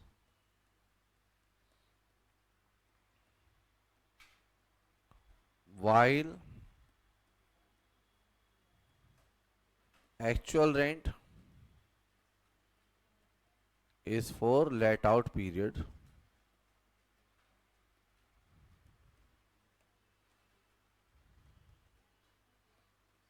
excluding unrealized rent to compute। क्या कंप्यूट करने के लिए? तो ये हमने 23(3) का लॉ लिख दिया, उसके आधार पर हमने ये निकाला। कितना आंसर आया बेटा हमारा? 4,80,000। देख के बताइए म्युनिसिपल टैक्स कितना था? म्युनिसिपल वैल्यू का 12%। 5 लाख म्युनिसिपल वैल्यू थी, 12% म्युनिसिपल टैक्स था। ये 4,20,000 आया। इसका हम करेंगे 30%। और इंटरेस्ट देख के बताइए कितने का? 25,000 का। माइनस कर दीजिए, आंसर निकालिए। कितना बताया? 2,69,000। ये आंसर है। क्लियर है? बस आखिरी क्वेश्चन है आज का, उसके बाद जो भी बचेंगे वो मैं आपको कल करा दूंगा बेटा, ठीक है। ये था इलस्ट्रेशन 7। और बेटा आपके पास ज़्यादा दिन का समय नहीं है, सिर्फ कल तक का समय है। अपने नोट्स को, अपने रजिस्टर को क्वेश्चन आंसर के साथ अपडेट कर लें, ज़्यादा समय अब आपके पास है नहीं। Ganesh has 3 houses all of which are self occupied. सारे घर सेल्फ ऑक्यूपाइड हैं। Particular of these houses are as follow. आपको हाउस 1, हाउस 2, हाउस 3 दिया हुआ है, सबकी म्युनिसिपल वैल्यू, इंटरेस्ट और म्युनिसिपल टैक्स दिया हुआ है। कंप्यूट करनी है income and suggest which house should be opted by Ganesh to be assessed as self occupied so that, अब यहाँ देखिए वर्ड क्या लिखा है, हिज टैक्स लायबिलिटी इज, तो यहाँ डिफॉल्ट रिजीम से भी टैक्स निकालना होगा और ऑप्शनल से भी, और जिस रिजीम में भी टैक्स कमाएगा उस रिजीम से हम टैक्स पे करेंगे। ठीक है, अगर साइलेंट होता तो हम डिफॉल्ट से निकालते, और कह देता है exercise of shifting out of option तो हम ऑप्शनल से निकालते, बट कह दे कि टैक्स लायबिलिटी मिनिमम होगी तो फिर हमें दोनों से निकालना है, और यही इस क्वेश्चन को बेटा लेंदी बना देता है। आइए बेटा हम करने जा रहे हैं इलस्ट्रेशन नंबर 8। हो सके तो फ्रेश पेज पर इसको मेरे साथ नोट कर लो जितना कर सकते हो। कंप्यूटेशन ऑफ इनकम, कितने घर हैं इस क्वेश्चन में? 3 घर हैं। कोई बताएगा कितने ऑप्शन बनेंगे? 3 ऑप्शन बनेंगे।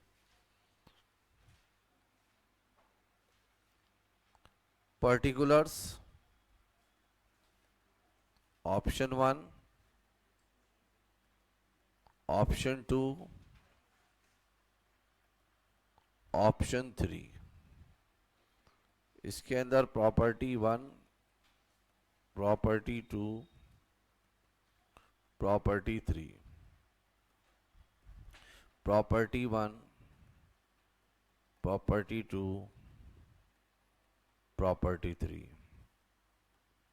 Property 1, property 2, property 3। सबसे पहले यहां पे नेचर लिख देते हैं, नेचर ऑफ हाउस प्रॉपर्टी। और ये हम जो आंसर निकालने जा रहे हैं अभी ऑप्शनल स्कीम से निकाल रहे हैं। किससे निकाल रहे हैं? ऑप्शनल स्कीम से। ओके, ऑप्शनल स्कीम को हम लोग नॉर्मल स्कीम भी बोल देते हैं, क्योंकि जो चीज आज ऑप्शनल है आज से 2-3 साल पहले यही डिफॉल्ट स्कीम थी, इसलिए इसको नाम नॉर्मल भी कह देते हैं हम। तो इन दोनों प्रॉपर्टी को हम क्या मान लेते हैं स्टार्टिंग में? Self occupied. तो तीसरी प्रॉपर्टी को क्या मानना पड़ेगा? Deem to B.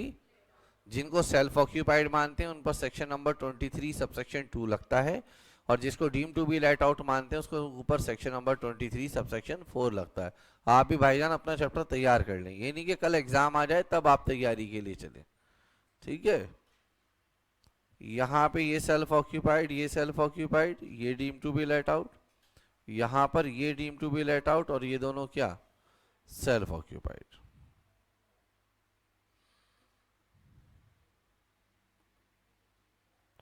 Gross annual value, जो सेल्फ ऑक्यूपाइड है उनकी तो नील ले लें बेटा, प्रॉपर्टी की वैल्यू, इनको नील ले लें बेटा, और इसको भी नील ले लेते हैं। कोई ऑब्जेक्शन तो नहीं है? जो कर सकते हैं पहले वो तो कर लें बेटा। म्युनिसिपल टैक्सेस पेड इनका डैश लिख दें। इसके बाद यहां पे आ जाएगा नेट एनुअल वैल्यू। भाई जिसका आ सकता है उसका तो लिखो, बाकी देखा जाएगा बाद में क्या करना है और सबका। उनके लिए तो हमको ग्रॉस एनुअल वैल्यू निकालनी पड़ेगी, तब क्वेश्चन सॉल्व हो पाएगा, जिसको भी हमने deem to be let out माना है। इसमें से माइनस करो स्टैंडर्ड डिडक्शन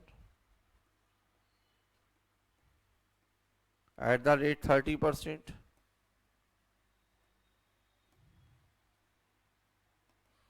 और यहां पे आ जाएगा interest under section 24 clause B.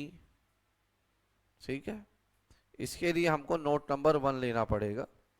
कोई आप चेक कर सकते हो कितना इंटरेस्ट क्वेश्चन में दिया हुआ है? अगर आप चेक करो, आओ बेटा चेक करते हैं सब लोग साथ में। आइए बेटा सब लोग साथ में चेक करते हैं कितना इंटरेस्ट आएगा। देखो बेटा यहां साफ तौर पे लिखा हुआ है इस जगह पर, interest on money borrowed for repair और property during the current year. इसमें रिपेयर के लिए लोन लिया गया है, इसमें कंस्ट्रक्शन के लिए लोन लिया गया है, और इसमें कोई इंटरेस्ट है ही नहीं। तो प्रॉपर्टी 1 में जब इंटरेस्ट ही नहीं है तो डिडक्शन भी नहीं मिलेगी। तो डिडक्शन जो मिलेगी वो सिर्फ प्रॉपर्टी 2 में और प्रॉपर्टी 3 में मिलेगी। Is it fine? अच्छा चलिए बेटा, मैं अब आपको क्वेश्चन दिखाना चाहूंगा। यहाँ तो इंटरेस्ट की डिडक्शन मिलेगी नहीं बच्चों। बताइए, यहाँ पे 55,000 रुपए का आपने इंटरेस्ट पे किया है प्रॉपर्टी 2 के लिए। आप लोग बताइए कितने की डिडक्शन मिलेगी प्रॉपर्टी 2 के लिए? कितने की? 30,000 कह रहे हैं बच्चे। क्यों बेटा 30,000 क्यों? क्योंकि रिपेयर के लिए लिया गया है लोन, है ना। और प्रॉपर्टी 3 के लिए कितना इंटरेस्ट पे किया है? 1,75,000। बताइए उसकी डिडक्शन मिल जाएगी या नहीं? क्यों? क्योंकि प्रॉपर्टी क्या है? Let out. लेट आउट है नहीं, मान रहे हो आप। उसके लिए तो कोई लिमिट रहेगी नहीं ना बेटा, इसमें तो मिलेगी मिलेगी ना डिडक्शन। बोलो हाँ। कोई दिक्कत है इसके अंदर? हाँ ना तो बोलो बेटा, कोई दिक्कत है? यहाँ बताइए प्रॉपर्टी 1 के लिए है क्या कोई इंटरेस्ट? सामने देखो पहले स्क्रीन पर, प्रॉपर्टी 1 के लिए कोई इंटरेस्ट है क्या? नहीं, डिडक्शन नहीं मिलेगी। प्रॉपर्टी 2 के लिए इंटरेस्ट है क्या? कितने रुपए? बताइए यहाँ कितने की डिडक्शन मिलेगी? 55,000 पूरा मिलेगी, क्योंकि यहाँ पे इस प्रॉपर्टी को क्या माना जा रहा है? पूरा 55,000 की डिडक्शन यहाँ पे मिलेगी। क्या आप इस बात से सहमत हैं, एग्री करते हैं? बताइए यहाँ पर कितने की डिडक्शन मिलेगी इस जगह पर? ये सेल्फ ऑक्यूपाइड प्रॉपर्टी है और कंस्ट्रक्शन के लिए 2 लाख तक मिलती है। इसका अमाउंट तो मात्र कितना है? 1,75,000। मैं आपसे मन की तसल्ली के लिए पूछ रहा हूँ, क्या ऐसा नहीं होगा कि इन दोनों को मिला के 2 लाख देखना हो? क्यों नहीं देखना? क्योंकि एक सेल्फ ऑक्यूपाइड और एक डीम टू भी, और deem to be let out limit के अंदर कवर ही नहीं होता, उस पर डिडक्शन आपको अलग से मिलती है। Is it okay? यहाँ बताइए बेटा कितनी डिडक्शन मिलेगी? यहाँ नहीं मिलेगी। यहाँ कितनी मिलेगी? क्यों मिलेगी 30,000? क्योंकि प्रॉपर्टी सेल्फ ऑक्यूपाइड, और सेल्फ ऑक्यूपाइड प्रॉपर्टी के लिए रिपेयर की डिडक्शन कितने की मिलती है? अब बताइए यहाँ कितने की मिलेगी?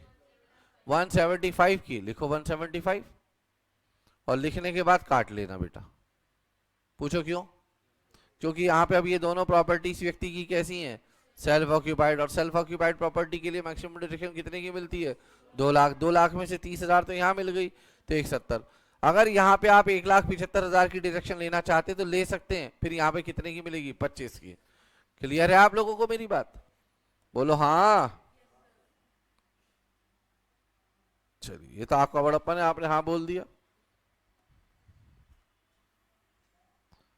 वरना कई बार तो बच्चे ऐसे बैठ जाते हैं, जैसे बचपन में मम्मी खिचड़ी खिलाती है ना, और वो चम्मच लिए बैठी रहती है बहुत देर तक कि भाई मुंह खोल, आकर खिलाऊंगी तुझे। ऐसे ही तुम बैठे रहते हो। तो मैं तुम्हारी मम्मी थोड़ी हूँ बेटा कि मुझे मम्मी, मैं दाढ़ी आती है मेरे, इधर देखो। हाँ पापा कह लो बेटा मन करे तो, कभी कभी, रोज नहीं। हाँ छोटे कहो बड़े कहो, वो आपकी इच्छा है। इनकम और लॉस आ गया। अब बेटा इसकी अब क्या निकालना है? Gross annual value. क्योंकि जब तक ग्रॉस एनुअल वैल्यू नहीं निकलेगी क्वेश्चन सॉल्व नहीं हो पाएगा। तो एक काम करते हैं, इसके नीचे 4-5 लाइन छोड़ देंगे। सर क्यों? क्योंकि जो इनके आंसर आएंगे उनका नेट करना होगा। तो 5-6 लाइन छोड़कर यहाँ मैं वर्किंग नोट नंबर 1 बना रहा हूँ, और यहाँ लिख रहा हूँ कंप्यूटेशन ऑफ, बेटा बात नहीं, बात नहीं, ग्रॉस एनुअल वैल्यू कौन सी प्रॉपर्टी की? Deem to be. और deem to be let out property में ग्रॉस एनुअल वैल्यू किसके बराबर होती है? बेटा बोल नहीं रहे आप।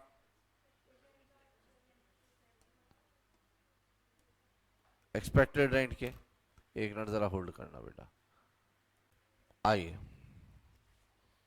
यहां कॉलम बनाइए, पर्टिकुलर्स,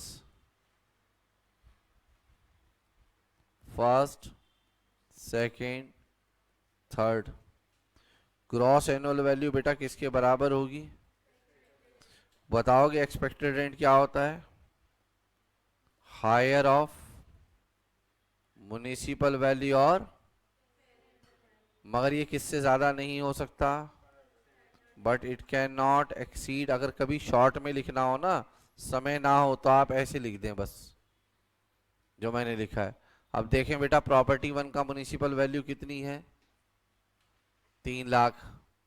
स्टैंडर्ड रेंट कितना, फेयर रेंट कितना है? 375। दोनों में हायर कितना होगा? 375 और 350, विच एवर इज लोअर। तो लिख दो बेटा यहाँ 3,50,000। बताइए प्रॉपर्टी टू का कितना आएगा? 360 और 275 विच एवर इज हायर। यहाँ पर बताओ बेटा हायर क्या है, बोलो। कोई बात नहीं, कौन सा हायर है बेटा यहाँ पर? 3,60,000, 3,60,000 और 3,70,000 विच एवर इज लोअर। और हाउस प्रॉपर्टी थ्री के लिए बताइए बेटा। 3,75 देख लो ना बेटा। 330 और 380 विच एवर इज हायर। सामने देखो 380, 380 और 375 which ever is lower. 375। Clear है आप लोगों को मेरी बात? कोई इशू तो नहीं है? चलिए नोट नंबर 2 लिखते हैं इंटरेस्ट के लिए। Interest under section 24 clause B in case of self-occupied house property is restricted to। आप ये मत समझना मैं बार बार लिखवा रहा हूं तो आपको याद करने के लिए लिखवा रहा हूं। मैं बार बार इसलिए लिखवा रहा हूं कि क्वेश्चन में ये चीज लिखना जरूरी है अगर नंबर चाहिए। however if loan is taken for repair of self-occupied house property is restricted to rupees 30,000। तो लोन अगर रिपेयर के लिए लिया जाए तो डिडक्शन आपकी मात्र कितने की रह जाएगी? 30,000 की। तो बेटा ये वैल्यूज लिख लें ऊपर ले जाकर आंसर में। तो बताओ प्रॉपर्टी थ्री की ग्रॉस एनुअल वैल्यू कितनी है, वो लिख देते हैं ऊपर ले जाकर। यहाँ लिख दें 3,75,000 इस जगह पर। यहाँ पर आप भी लिख लो 3 लाख। बेटा यहाँ लिख लो 3,75,000। यहाँ पर 3,60,000 और यहाँ पर 3,50,000। म्युनिसिपल टैक्स देखें प्रॉपर्टी वन का कितना बनेगा? कितने परसेंट है आप चेक करो। 12% निकाल लो बेटा। 12% 3 लाख का कितना बनेगा? सॉरी, प्रॉपर्टी तीन में कितने परसेंट है? 6%। 3,30,000 का 6% बनेगा 19,800। प्रॉपर्टी थ्री है ना ये। प्रॉपर्टी टू में बनेगा 28,800 और प्रॉपर्टी वन में बनेगा 36,000 रुपए का। एम आई राइट? हाँ या ना तो बोलो बेटा।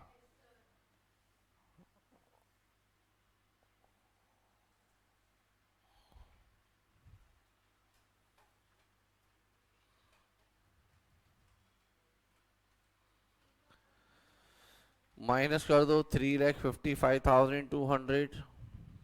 बोलो बेटा ये वाला 3,31,200, 3,14,000। Is it okay? अब इनका 30% निकाल दो। इतना आएगा 30%। इसका 30% इतना आएगा और इसका 30% इतना आएगा। माइनस करो आंसर निकालो। ये नील, ये 30,000 का लॉस, ये इनकम, ये नील, ये इनकम आएगी बेटा, ये लॉस आएगा, ये इनकम आएगी, ये लॉस आएगा और ये भी लॉस आएगा। अब इनकम को लॉस के साथ एडजस्ट करेंगे हम और नेट इनकम निकालेंगे अंडर हेड हाउस प्रॉपर्टी। और नेट इनकम जिस ऑप्शन में भी कम आएगी बस वही ऑप्शन हम सिलेक्ट कर लेंगे ऑप्शनल स्कीम में, अगर ऑप्शन स्कीम से टैक्स देते हैं तो। फर्स्ट ऑप्शन में हमारी इनकम इतनी है और लॉस है 30,000 का। ये जो आप कर रहे हैं इसे सेट ऑफ कहते हैं और ये सेम हेड है तो इसलिए इसको इंट्रा हेड सेट ऑफ कहेंगे और ये आएगा 43,640। ऑप्शन टू 176,840 माइनस 1,75,000, ये आएगा 1,840। ऑप्शन थ्री 2,19,800 माइनस का 30,000 और एक और माइनस होगा इसमें से 1,70,000। ठीक है, ये भी लॉस है। बताओ सबसे कम इनकम कौन से ऑप्शन में आ रही है? तो एडवाइस क्या देंगे एसएससी को? SSC should opt house property to as deemed to be let out property। यानी कि प्रॉपर्टी वन को और प्रॉपर्टी थर्ड को क्या मान ले वो? Self occupied. ये आपका आंसर है ऑप्शनल स्कीम में। अब इसी आंसर को डिफॉल्ट स्कीम से करना है और फिर देखेंगे जिसमें भी जिस ऑप्शन में भी आंसर कम आएगा और टैक्स कम आएगा वो ऑप्शन हमारे लिए अच्छा होगा। अब इसी क्वेश्चन को हम अल्टरनेटिवली करने जा रहे हैं। 1 मिनट में पूरा रुकूंगा आपके लिए।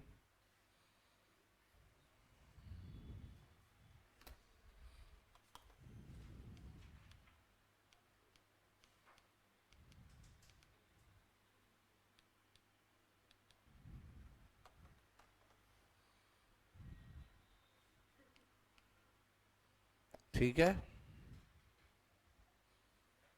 बताइए हो गया?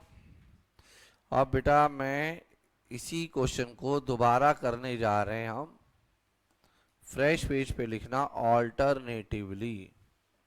एग्जाम में भी आए तो फ्रेश पेज पे लिखना।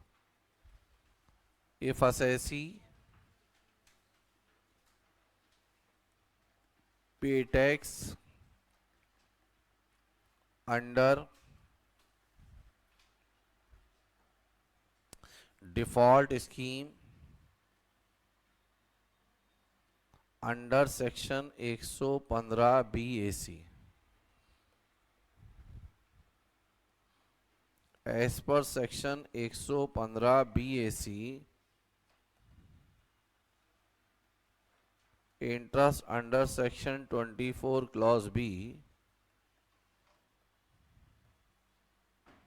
Is not allowed. इंटरेस्ट आपको अलाउड नहीं होगा as deduction in case of self occupied house property. अच्छा, जब अलाउ ही नहीं होगा तो आप डिफॉल्ट स्कीम में सेल्फ ऑक्यूपाइड प्रॉपर्टी को डिस्कस ही मत करिए। सर मतलब बेटा आपके सामने स्क्रीन पर है, देखिए इधर। मतलब ये कि अगर यही कैलकुलेशन जो स्क्रीन पर दिखाई दे रही है, यही कैलकुलेशन बेटा आप करें कौन सी स्कीम से? डिफॉल्ट से, तो ये दो कॉलम बनाने की जरूरत ही नहीं है जहां सेल्फ ऑक्यूपाइड लिखा है। बस एक बार प्रॉपर्टी वन को deem to be let out ले लो, एक को सेकंड, एक को थर्ड, एक बार थर्ड को। जिस ऑप्शन में भी आंसर कम आए वो ऑप्शन चुन लेना आप। आइए बेटा, तो यहां पे कैसे करेंगे लिखिएगा। कंप्यूटेशन ऑफ इनकम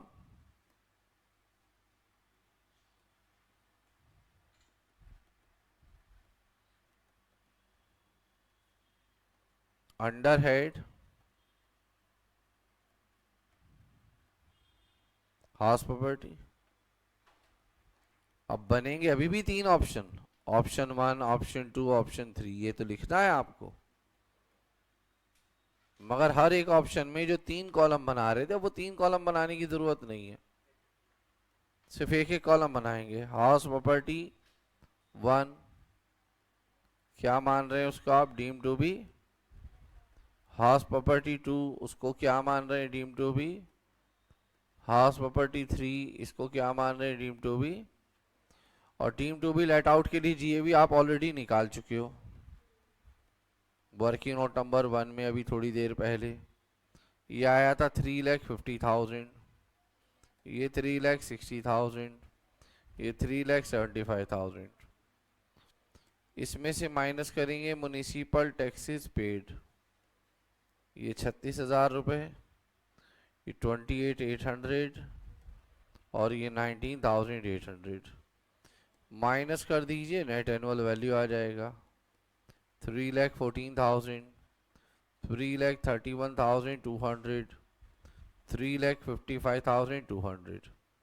इसमें से माइनस करिए बच्चों स्टैंडर्ड डिडक्शन और स्टैंडर्ड डिडक्शन है किस रेट से 30%। कितना बनेगा 94,299,360 और ये बनेगा 1,06,560।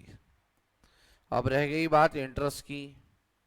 इंटरेस्ट की डिडक्शन आपको मिलती है 24 क्लॉज बी में। प्रॉपर्टी 1 के लिए कोई इंटरेस्ट है ही नहीं। प्रॉपर्टी 2 के लिए पूरे 55,000 की डिडक्शन मिलेगी क्योंकि यहाँ प्रॉपर्टी लेट आउट है। और प्रॉपर्टी 2 के लिए भी 1,75,000 की डिडक्शन मिलेगी। क्यों सर? क्योंकि प्रॉपर्टी लेट आउट है। वो जो देखना पड़ता है 2 लाख रुपए तक, वो तो सेल्फ ऑक्यूपाइड के लिए देखना पड़ता है, और वो भी ऑप्शनल स्कीम में। हम तो अब कौन सी स्कीम कर रहे हैं? डिफॉल्ट। तो यहाँ आ जाएगा इनकम फ्रॉम हाउस प्रॉपर्टी। यह इनकम आ गई 2,19,800। ये इनकम आ गई 176,840। ये 73,640। सबसे कम इनकम कहाँ दिखाई दे रही है आपको? एडवाइस कर दो। Select option house property third as deemed to be let out and other two house property are self occupied। तो अगर आप डिफॉल्ट स्कीम से क्वेश्चन करते हो तो कुछ आंसर ऐसे होगा, ऑप्शनल से करते हो तो वैसे होगा, और इन दोनों में हम आगे चलकर वो स्कीम फॉलो करेंगे जिससे हमारी टैक्स लायबिलिटी कम हो जाएगी। अच्छा, ऐसा नहीं कर सकते आप? सुनिएगा बेटा, सर आप फाइनल आंसर क्यों नहीं कह रहे कि ऑप्शनल स्कीम अच्छी होगी? सर मैंने कहा क्यों? कहने लगे देखो ना आप सर, आप पूरा जवाब तो दे नहीं रहे। यहाँ ऑप्शनल स्कीम में सबसे कम आंसर 1840 आ रहा है, और यहाँ डिफॉल्ट स्कीम में सबसे कम आंसर सर 73,640 आ रहा है। तो आप सीधा सीधा ठोकर मर्दों की तरह कहिए ना, सीधा ठोकर बेटा ऑप्शनल स्कीम है। आप सीधा ठोकर कहिए ना ऑप्शनल स्कीम है मर्दों की तरह कहिए। क्यों दानियाल भाई? ये क्या आप अभी भी कह रहे हैं कि आगे चलकर पता चलेगा? बेटा सुनिएगा, अभी आपको और भी बेटा सुनिएगा, अभी आपको कई हेड और भी पढ़ने हैं। अगर कैपिटल गेन का हेड छोड़ दूं तो बेटा सुनो, कैपिटल गेन का हेड छोड़ दूं तो बाकी के 3 head salary, income from other source और पीजीबीपी, उन पर डिफॉल्ट का और ऑप्शनल का इंपैक्ट पड़ता है। क्लबिंग पर पड़ता है, सेट ऑफ पर पड़ता है, डिडक्शन पर पड़ता है। तो आज की डेट पर मैं ये नहीं कह सकता, भले ही ऑप्शनल स्कीम में 1840 रुपए कंपैरेटिवली डिफॉल्ट स्कीम से कम आंसर, बट ये आगे चलकर ही पता चलेगा। अच्छा, एक और बात, आप ऐसा भी नहीं कर सकते कि हाउस प्रॉपर्टी में तो आप ऑप्शनल स्कीम लें और पीजीबीपी में आप डिफॉल्ट स्कीम लें। अगर डिफॉल्ट ले रहे हैं तो पूरे एक ही तो इनकम टैक्स रिटर्न फाइल करेंगे ना आप। तो डिफॉल्ट स्कीम लेंगे तो हर जगह फिर क्या फॉलो करेंगे? Default scheme. तो ऐसा हो सकता है कि अभी आपको ऑप्शनल स्कीम लेने में फायदा दिखाई दे रहा हो, मगर जब आप पीजीबीपी पढ़ लेंगे, capital gain, other source, salary, तो पता चला कि ऑप्शनल में फायदा नहीं हो रहा है, अल्टीमेटली किस में फायदा हो रहा है? डिफॉल्ट में। तो इसलिए अभी कहना जल्दबाजी है, इसलिए आंसर को अभी भी इनकम्प्लीट छोड़ा गया है इवन मॉड्यूल के अंदर। ठीक है, बात समझ में आ रही है? अगर आप कहो कि इसकी कोई और इनकम ही नहीं है, बस यही इसकी इनकम है, तो फिर ऑप्शनल स्कीम में आंसर कम आ रहा है। ठीक है, क्लियर है आप लोगों को मेरी बात? आज की क्लास को हम यहीं ड्रॉप करते हैं, कल यहीं से स्टार्ट करेंगे, रिज्यूम करेंगे। तब तक के लिए बाय बाय।